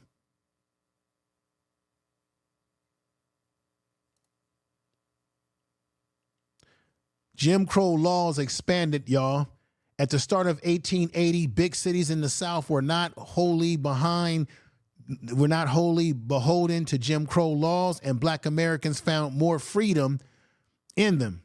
This led to a substantial black population moving to cities. As decades of progress, white cities dwellings demanded more laws to limit the opportunity for black Americans. Jim Crow laws soon spread around the country. Segregation, waiting rooms, and buses and train stations were required. Laws forbidding African Americans or black people from living in white neighborhoods. Some states required separate textbooks for black and white students. It was not uncommon to see signs posted at towns and cities warning African Americans or black people that they were not welcome. These are the things, these are the situations that went on. And here you have black love right here, another example. Now, as the years passed, things went downhill, right? Marriage stats by race. So blacks marriage at 30%, divorce was at 12%. This was in 2020. Divorce at 20%, widowed at 6%, never married at 50%. Hispanics 43%, married 9%, divorced 3%, 43% never married. So you see, even though we're at the highest, every group divorce and marriage numbers have gone. There's been divorce. There's been never married. Or there's marriages. White at 52%, Asians at 58%, 31% never married. Whites 28% never married, 50% never married. Okay, so these things they don't look good.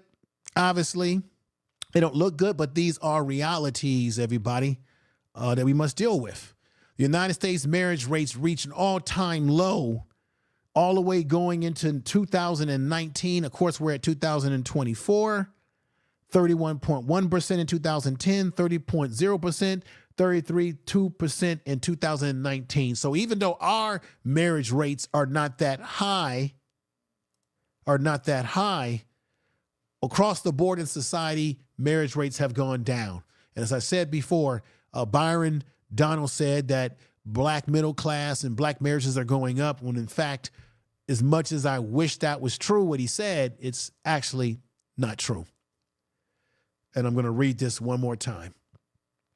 For all groups, percentages of never married men in 1970 was 28.1% compared to 22.1% of women. By 2020, these figures rose to 35.8% and 30.0%, respectively. I read this before, but I want to read this little part again. However, in 1970, 35.6% of black men and 27.7% of black women were never married. But by 2020, these percentages had jumped to a 51.4% for black men and 47.5% for black women, while the percentage of all adults who were never married increased by 7.6% points for men and 7.9% points for women.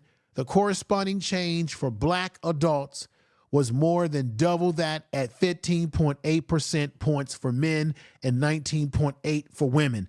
So he actually was not correct in what he was saying, even though it sounds good. I want it to be true, but it's just, I'm sorry, y'all. It just ain't what we think. Here is a timeline. Timeline 1871, the landmark decision from the Supreme Court ruled that black Americans were not permitted to be United States citizens. With this conclusion, African Americans had no standard to sue the federal courts. Can you believe that in 1857? This is incredible stuff, Geo Chocolate Boutique, Yapple, incredible stuff. 1865, after the Civil War, these laws intended to restrict the autonomy of black Americans in order to force them to work in labor economics such as sharecropping. Be a sharecropper so you can owe us something, right?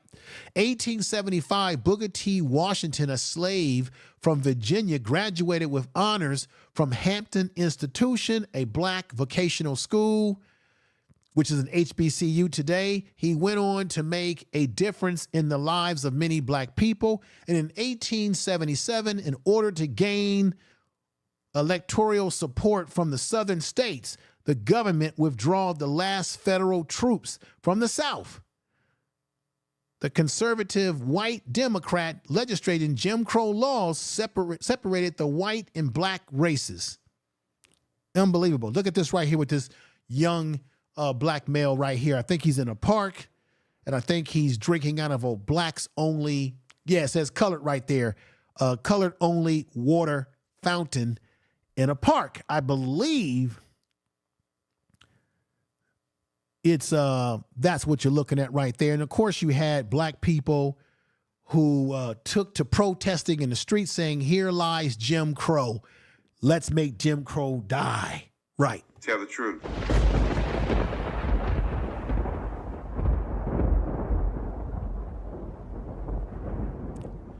Now, this information was gotten from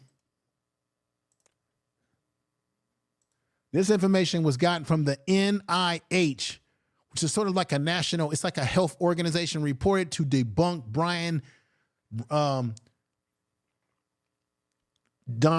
Representative Donalds'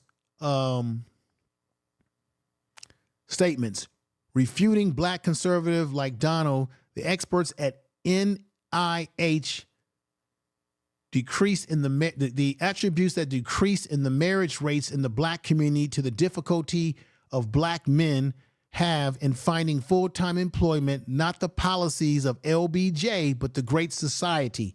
So basically what we got here, y'all, is that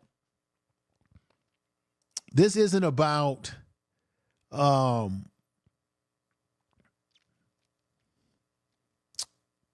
it was an impact on black men that ultimately led to a decrease in black marriage. As a young adult, black men have more trouble transitioning into stable full-time employment than white men do. And this racial difference is particularly pronounced among men with lower levels of education in early adulthood. Even college-educated black men earn less than white men at that time. However, it still remains the same today, y'all. These differences in career entry alone help explain why black men are slower to marry than white men. But a difficult transition to stable employment is even greater barriers to marriage for black men than it is for white men. So if you have a barrier to employment, it's going to affect your ability to get married and sustain a family and even probably even want to get married because you're struggling to take care of yourself. How would you be able to take care of a family? Let's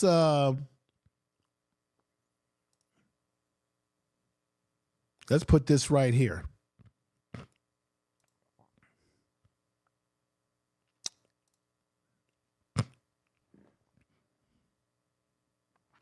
As an ADC role grew. Now, what is the ADC? I said before, the ADC was a program that came out of the Great New Deal, which black folks didn't benefit from, which was about controlling and helping dependent children of single mothers or just families that were poor. The ADC road grew and diversified in 1940 and 1950. A number of states imposed punitive policies to control mothers, disproportionately harming black families. So this whole thing about, well, you know, black women just took the government check. They didn't give black women anything in the beginning. They weren't trying to help black families and black women in the beginning. This was all about helping white families. They didn't give a damn about black men or black women.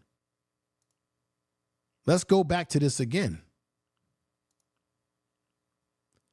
Punitive policies to control mothers, disproportionately harming black families starting in the 1940s. This is when shit started to take a dive on us. Starting in the 1940s, some states passed conduct or moral-based eligibility policies such as the so-called man in the house or suitable home policies. States targeted the new laws at black people. So when these laws came out, they were targeting black people. That's what the goals was. It wasn't like black women just woke up one day and said, okay, let me push black men out. It was policies in the state, legislation, policies that manufactured this. It wasn't just black people taking a check from Uncle Sam alone. But in this case, it was the states that did the damage even more so. It wasn't just black women taking a damn check alone that did this. It was an institutionalized, systematic system that created the conundrum that we see today.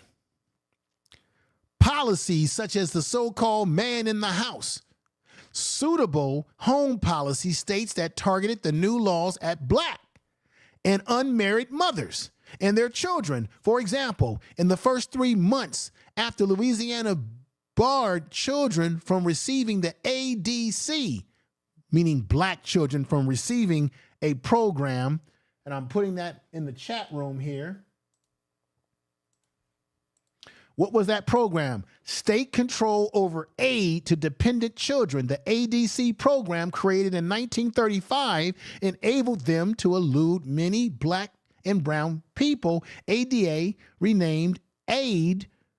It's renamed called Aid to Families with Dependent Children, or AFDC, that it was called in 1962 to provide federal funding to states to assist children who live with a single mother. Southern members of Congress insist that states and local officials control ADC eligibility and benefit levels, which enabled them to preserve an economic system that relied on the low-wage labor of black workers in Southern and Latino workers in the South. What does that mean?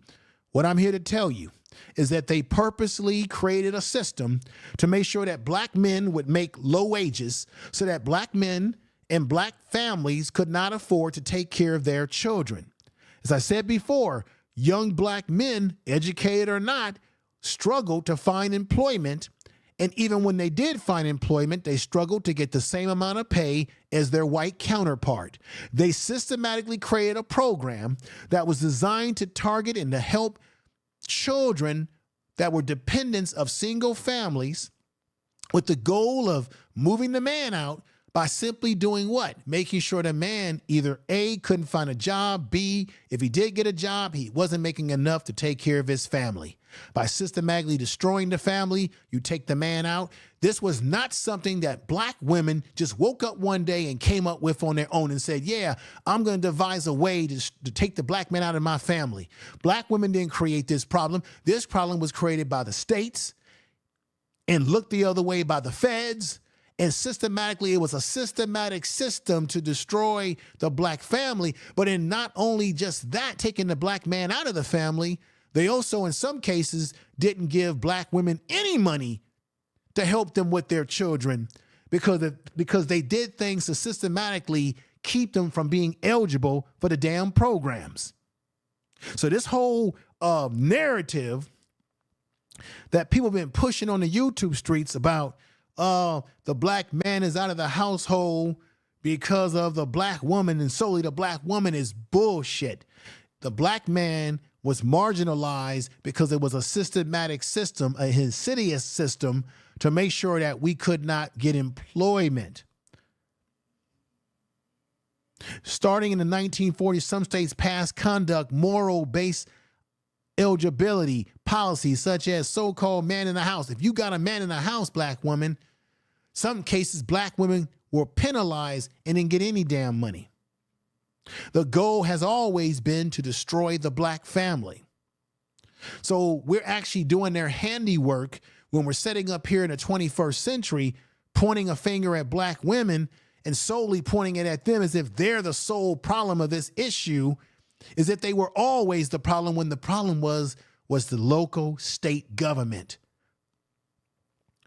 Under the state control of the Aid Department for Children, ADC program created in 1935. How many people on the YouTube streets have even told you about this? And if you have not heard this and you hear someone running their mouth with that same old narrative about how black women took the government welfare, this was before the so-called welfare program took off in the way it did.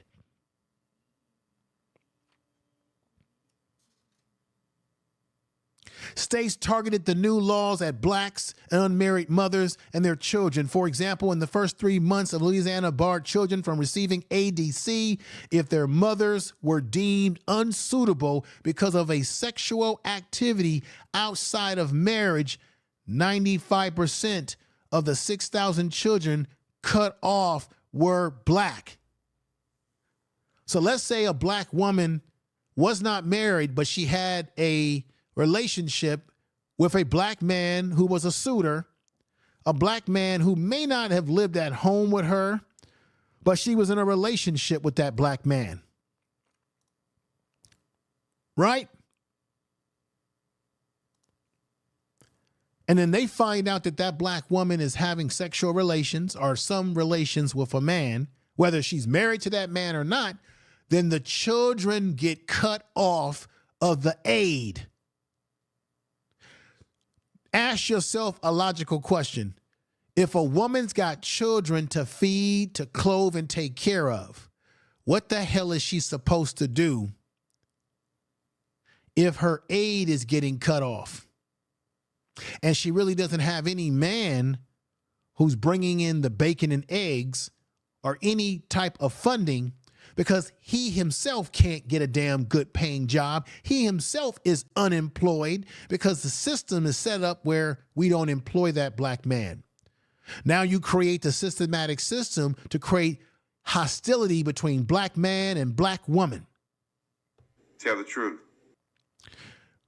And then you create a system where Negroes today on YouTube can repeat the same bullshit and not even know the history very well. They set it up that way. So this whole thing about, well, black women are responsible for kicking black men out of the, black women are not responsible for kicking black. The system set it up to create it. They created the, how can I say it?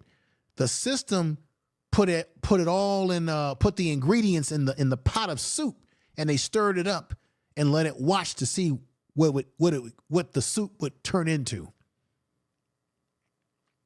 I'm trying to figure out a better metaphor for what I'm saying, but y'all know what I'm talking about. Tell the truth. No black person in this country, other than those that sold us out, sellouts, but no one who's not trying to sell us out didn't create the system.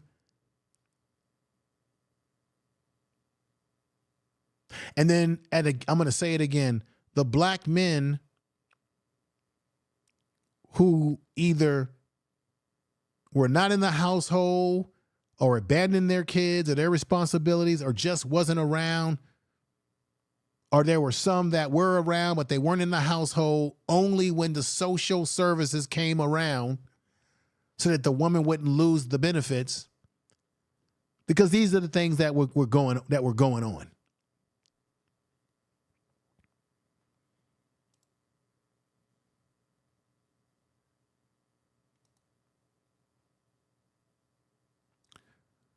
The largest majority of black working women were excluded from the other New Deal programs, social programs. And remember, when Roosevelt came out with the programs like Social Security and all of that, black people didn't get that.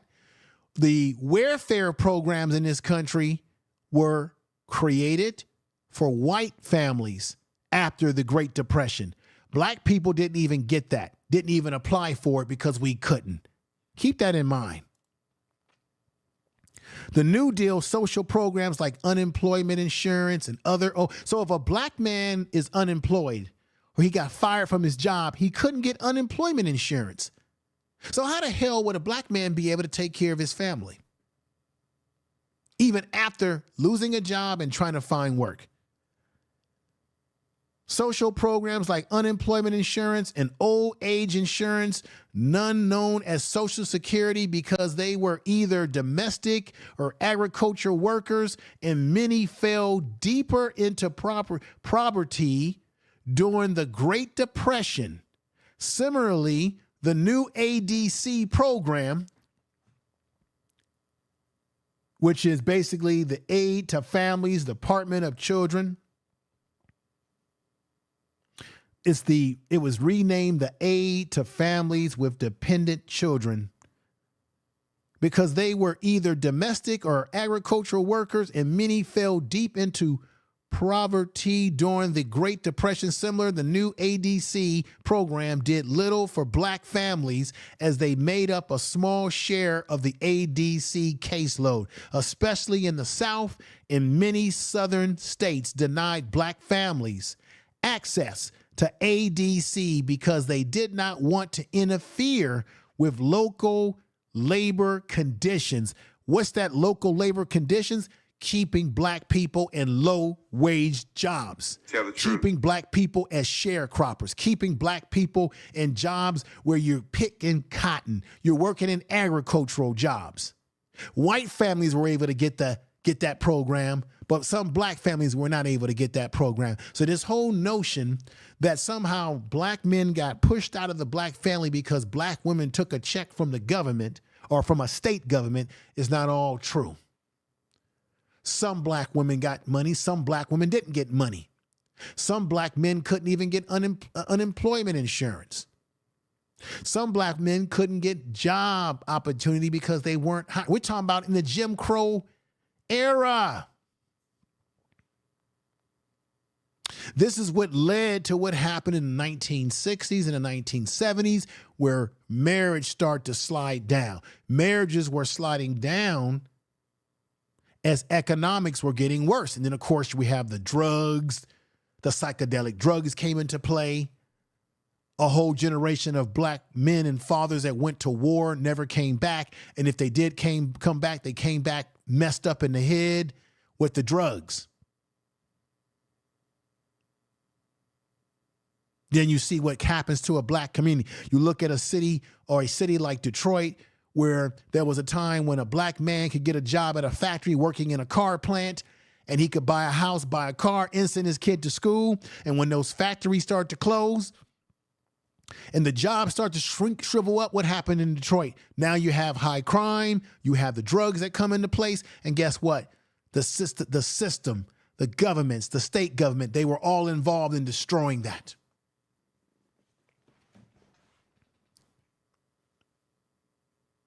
Now you have young men grow up with no father around and they're left to their own devices. And then we wonder how we get gangs and young men trying to be men leading a gang of other young men who are lost. And then that infestates itself with the gangs being used to do what? Sell the drugs. Now you got young black men going into drug sales because they can't get a regular job to take care of that. This is what drives everything. Crime is driven by economics or lack of there. Tell the truth. Peace to everybody in the chat room that's rocking with me right now. I'm going to say it again. There was convict leasing in this country. Think about what happened to black men that were locked up, and when they got out of prison, if they even got out of prison, think about how their minds were messed up.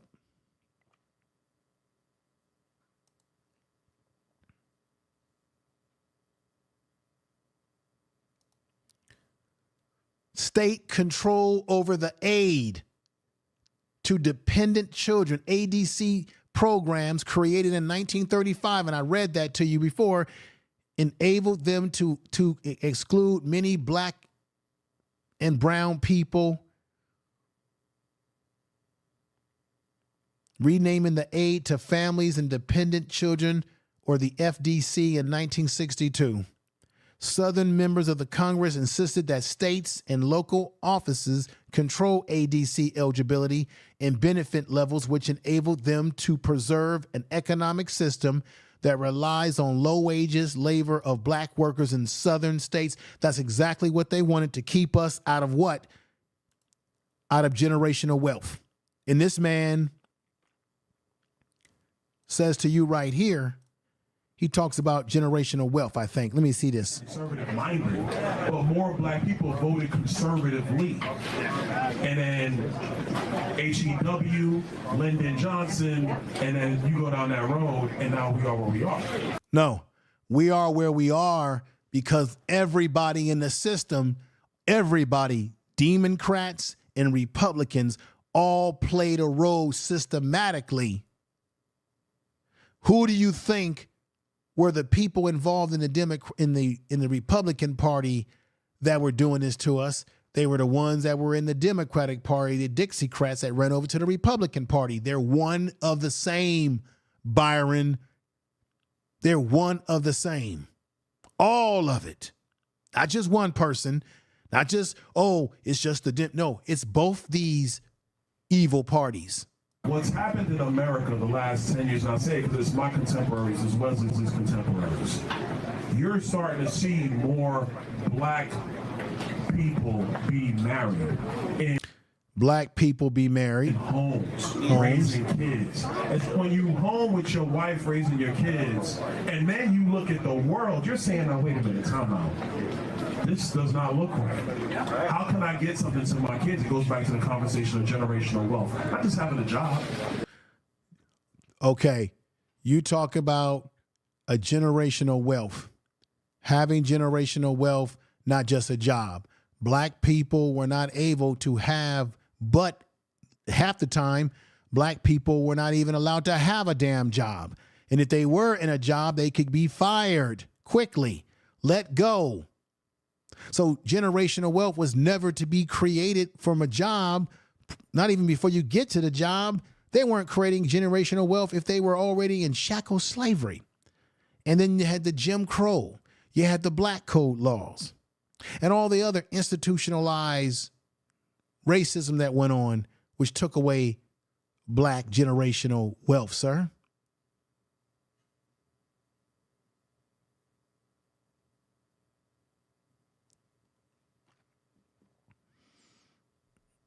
I want y'all to know a little bit about this dude, Byron Edwards. He got himself in a little bit of trouble back in the day. Check this out. A rising Republican star on the defensive tonight as questions about his past surface. Byron Donalds has been embraced by the titans of the GOP, the Tea Party, Governor Rick Scott, and congressional candidate Kirk Clausen. But now, Fox 4 investigator Warren Wright is showing you how newly revealed arrests from his past are coming back to haunt him. Warren? Well, Patrick, these revelations are coming to light as the state Senate considers whether to appoint Donalds to the Edison State Board of Trustees. The governor nominated him this year, and recently the state Senate appointed all the governor's picks except Donalds. Donald opened up to me to talk about his past and why he claims he's the target of a political assassination. That in politics, people will do anything to maintain power and authority. I think it's wrong. Byron Donalds won't say who those people are, but blames them for revealing his criminal past. It's been posted on the internet after it was ordered sealed by the courts. A 1997 misdemeanor arrest for distribution of marijuana, and in 2000, a second-degree felony for receiving a bribe. Donald says those claims are inaccurate. He claims he was arrested for possession of pot, not distribution, and the second offense was for theft, not taking a bribe. 15 years ago, I came in contact with a girl. She offered me $1,000 for my debit card and my PIN number, and I gave it to her.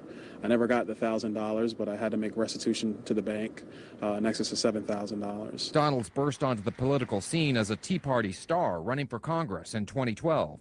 Governor, I want to stop that right there. That's where he came from. I know he's a Trump supporter. He's a Republican Klan member, and there's a picture of him with the woman that he's married to, his wife. He is a byproduct of the Tea Party. How many of y'all remember the Tea Party in the chat room? Put sevens in the chat room. A lot of these people that are following Trump, the megas or whatever you want to call them, a lot of them are, some of them are byproducts of the Tea Party. And he was one of those Tea Party, guys. He was one of those Tea Party guys. So let's get back at it. Scott later appointed him to the Edison State Board of Trustees. He recently appeared next to fellow Republican Kurt Clausen the night he won the GOP primary. Along the way, Donalds never mentioned his past legal troubles. Do you regret not sharing this with the public sooner and having it come out like this? He told me yes, but is quick to say his critics are behind the timing of these revelations. They come as the state Senate considers whether to confirm the governor's decision to appoint Donalds to the Edison board. There are political people who want to try to discredit me and use this against me, but these were the actions of a young kid. I can't undo that. Donald says he's been going to church for the past 15 years, becoming a youth counselor. And that's his wife, that's his kids. I'm going to say the kids look great. I'm not going to begrudge a man for having a family, but I just think it is interesting how you get guys like this who will talk about black people being married and bring up the issue of Jim Crow, that we were together in Jim Crow, which was kind of a no-brainer. That's not the area that I wanted to, question him on and say, oh, he said that things were better. I don't think that he said that things were better for black people in Jim Crow. That's not what he said. He simply said that when black people were under Jim Crow or in Jim Crow, that we were together. True, but we were together in treachery and oppression and all these things that were happening that made black people have to be together. That's the little part that he did not really elaborate on, and maybe he did. Maybe I didn't hear the whole clip. I don't know. But anyway, let's get back to this. On being a better man, husband, and father. And so I can't undo my mistakes, but the only thing I can do is show and become the man that I am today for my family and for the community that I love. All right. Now, I'll be honest. I think that everybody has a right to, how can I say this, to redeem themselves. But I just thought it was important that you know that that this is a guy who has some history. And at that time, he was a young, politician or trying to, he was trying to move himself up the ranks. And they were questioning whether they were going to, whether he would be moved up those ranks. Once again, look at these pictures of these beautiful black people in marriage. Once again, marriage is not something new to black people. It is synonymous with us for many years. We actually were high in our marriage numbers. But we have to also understand when we start making comparisons to 1930, which was a totally different era, you have to understand the culture of the society that you're living in. We don't live in a culture, in a society today that puts a strong emphasis on marriage anymore.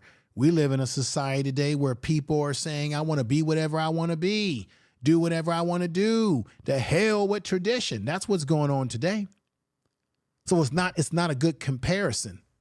Black people were getting married at high numbers because, one, we were segregated. We had no choice. We were with each other. And we were also denied the ability to be legally married. So anytime you're denied something and you're given opportunity to do so, you will engage in marriage because why? Because you love this person. But you were denied at some point in time of being able to be married because of what you see here, Jim Crow. So we got to keep that in mind. You know, another thing about Jim Crow, never assert or even be intimate, implement that a white person is lying. Never try to say that white people are lying. Never import dishonor or intention to a white person. Never show any disrespect to a white person. Never suggest that a white person is from an inferior class. Never lay claim to or overly demonstrate superior knowledge or intelligence over white people, which is why people did not like, at that time during the 1960s, this is why they didn't like Dr. King. This is why they didn't like particularly Malcolm X, because Malcolm X showed that he was definitely more superior in intelligence. They didn't like that. This is why if you look at a lot of our black leaders that came out of the 60s struggle, 50s and 70s, they got rid of them. They got them out of the box because they all did what? As it says here, never lay claim to or overly demonstrate superior knowledge or intelligence, never curse a white person out, never laugh at a white person, never commit upon the appearance of a white person. These are all the things that they enforced on black people during Jim Crow. Let me play something before I get ready to get on out of here, folks. I appreciate you all listening, but let's play this video. He got into a big argument with one Al Sharpton about these issues, and check it out. Was born in Brooklyn. What's your response? My response is that it's very interesting how people can just lie and mischaracterize what I said. The video's on my social media. Go to @Byron Donalds. You can listen to it in full. I never said or insinuated anything about Jim Crow being better. Just was talking about the marriage rates of black families in America during that time period. It's an empirical fact. You mentioned Jim Crow. I appreciate all of you being here. I watched your video. You mentioned Jim Crow 4 times. One time you referred to families. All families did less. They had higher divorce rates in the 60s and 70s as the nation opened up. This wasn't because of Jim Crow kept blacks scared. Blacks couldn't vote. Those families couldn't go downtown. I mean, to in any way infer right, that Tiffany Jackson, black families were better than Jim Crow. I mean, I've fair use. Thank you, Jill's Chocolate Boutique. Can't you own that? Yapo, I see you, brother. Thank you. Even if that wasn't your intention, was to what's say, going on, good sister? We all still getting married, though. I saw a dozen engagements last. First of all, I think that's fantastic. I was just talking about the era in which black marriage. I think it's fantastic that you saw black people get married. I'm not saying that black people are not getting married, but it's not at the highest numbers that it was in the beginning, obviously. And there's a segment of some people in our society today. I'm talking about amongst the more younger generation who some may not. I'm talking about men now. I'm not talking about ladies that are not wanting to get married. And for whatever the reasons are. But those of you that are seeing people getting married, I think that's fantastic. I'm not against it at all. I think it's fantastic. were higher Thank you than for they that- were that, during the Great message you Society left. and every Jim other Crow. point in American But history. why did you Because say that's Jim the period Crow? of time, Reverend. The period Are we of not gonna time be able was to the go to the 50s, if period you of wanted to time? say the That's 50s. when it happened. You said Jim But Crow. that's when it happened.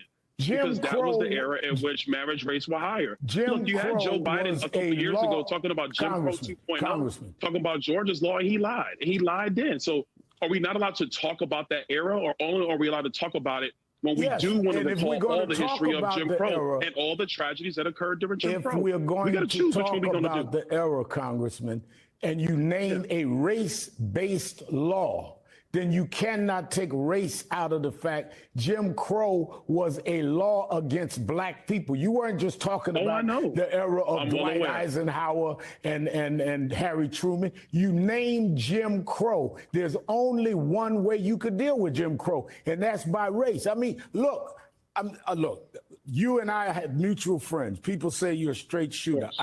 We may disagree on politics. I'm giving you the benefit of the doubt.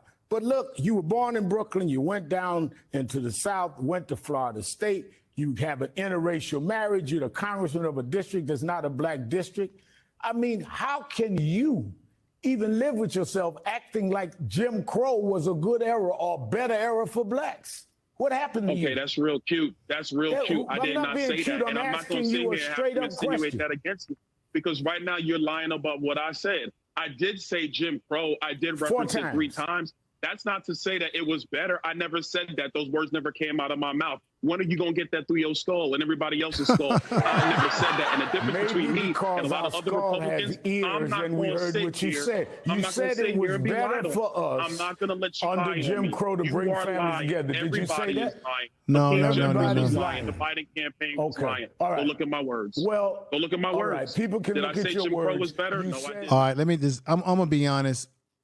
He basically said that black people were together in Jim Crow. I don't think he said it was better, but you know what? One more time. Let's hear the video one more time. Wow. But I'm gonna tell you this: growing up, the one thing I knew I wanted to do, and this is not about my father. This is about what I wanted. This is about what I wanted to do in our culture, which you're now starting to see in our politics. This is about what I wanted to do. Is I wanted to be a father to my son. Wow. And so one of the things that's actually happening in our culture, which you're now starting to see in our politics, is the reinvigoration of black families. So his whole message is about black family. With younger black men and black women. And that is also helping to breed the revival of a black middle class. I do like what he's saying about black young men with young ladies. I do think that that's positive. In America. You see, during Jim Crow, the black family was together. So he says during Jim Crow, the black family was together. That's what he's talking about.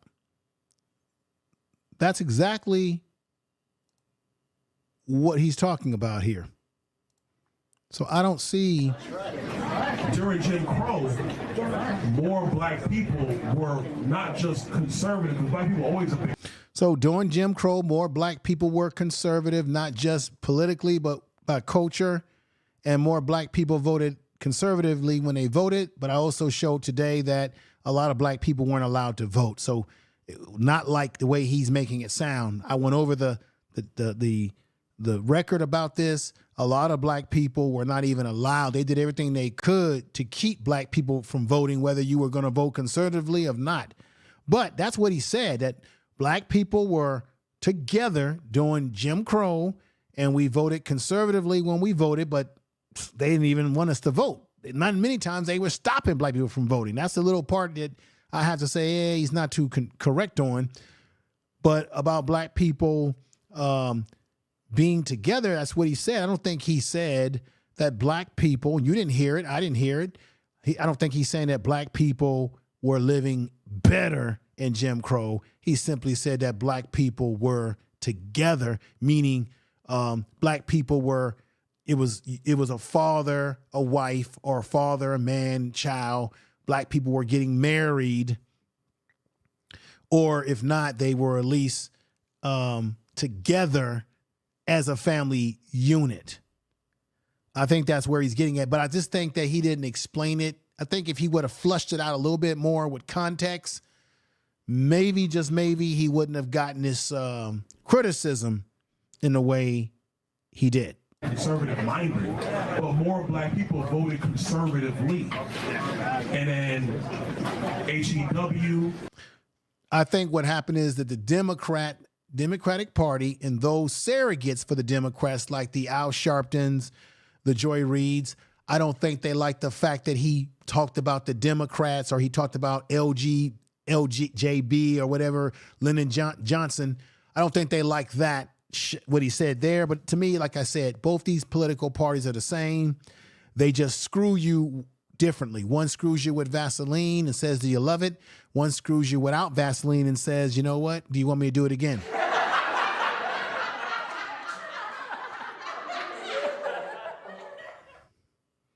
So either way, it is what it is.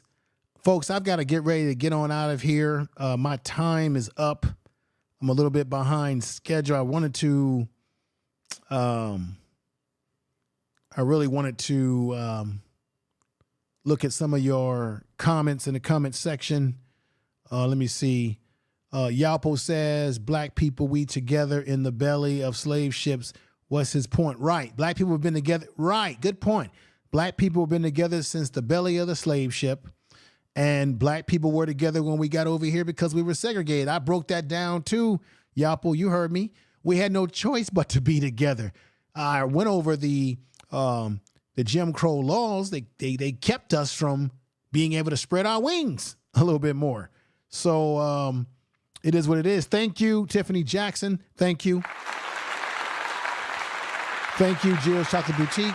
Thank you, everybody in the chat room, Michael H., everybody that's here, that's been rocking with the channel today. You know what? At the end of the day, the information is important. And I feel like whoever watches this video, no matter what the views are, it doesn't matter. What matters is that people that watch the video, that you get something out of it, that it is helpful. I just think that the next time when you hear people on panels, because I'm gonna do some damn correction, and you begin to hear this whole thing about black women drove black men out of the household and took the welfare instead of that's not exactly how it happened. It was mostly the states that did the damage, and there were programs that were set up systematically to keep black men in low-wage paying jobs or to keep black men unemployed, and in some cases to keep black women who are single with children from getting programs that could help them. Mainly designed to help children dependents. I put that in the chat room several times. I'm going to put that article in there again. I want y'all to read through this so that you can get the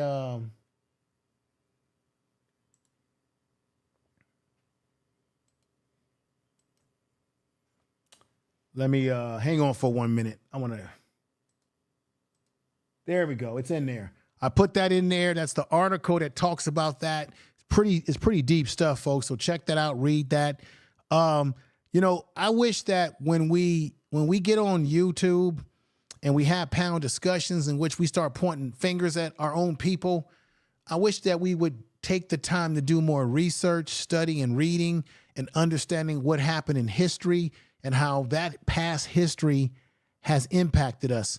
I get tired of hearing people saying, oh, come on, don't be a victim. You're being a victim. It's victimhood. Why you're focusing on what happened in the past? Every group, whether it be Asian people or people that are Jewish, they all recognize their past to move forward. I think it's important to know history because that history helps you to understand what's happening to you today and why we find ourselves in some of the conditions and situations that we sometimes find ourselves in. So with that said, everybody, I want to say peace to you. Y'all take care. Peace.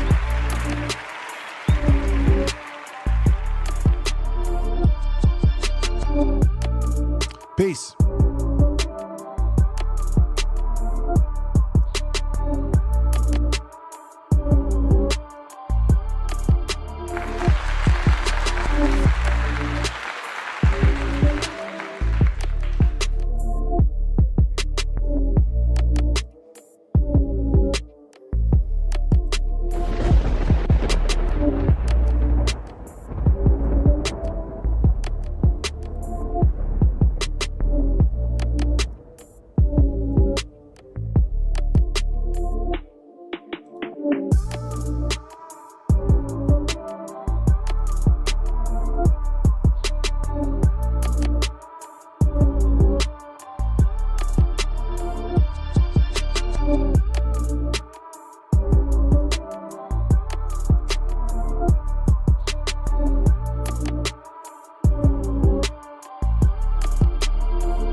Tell the truth.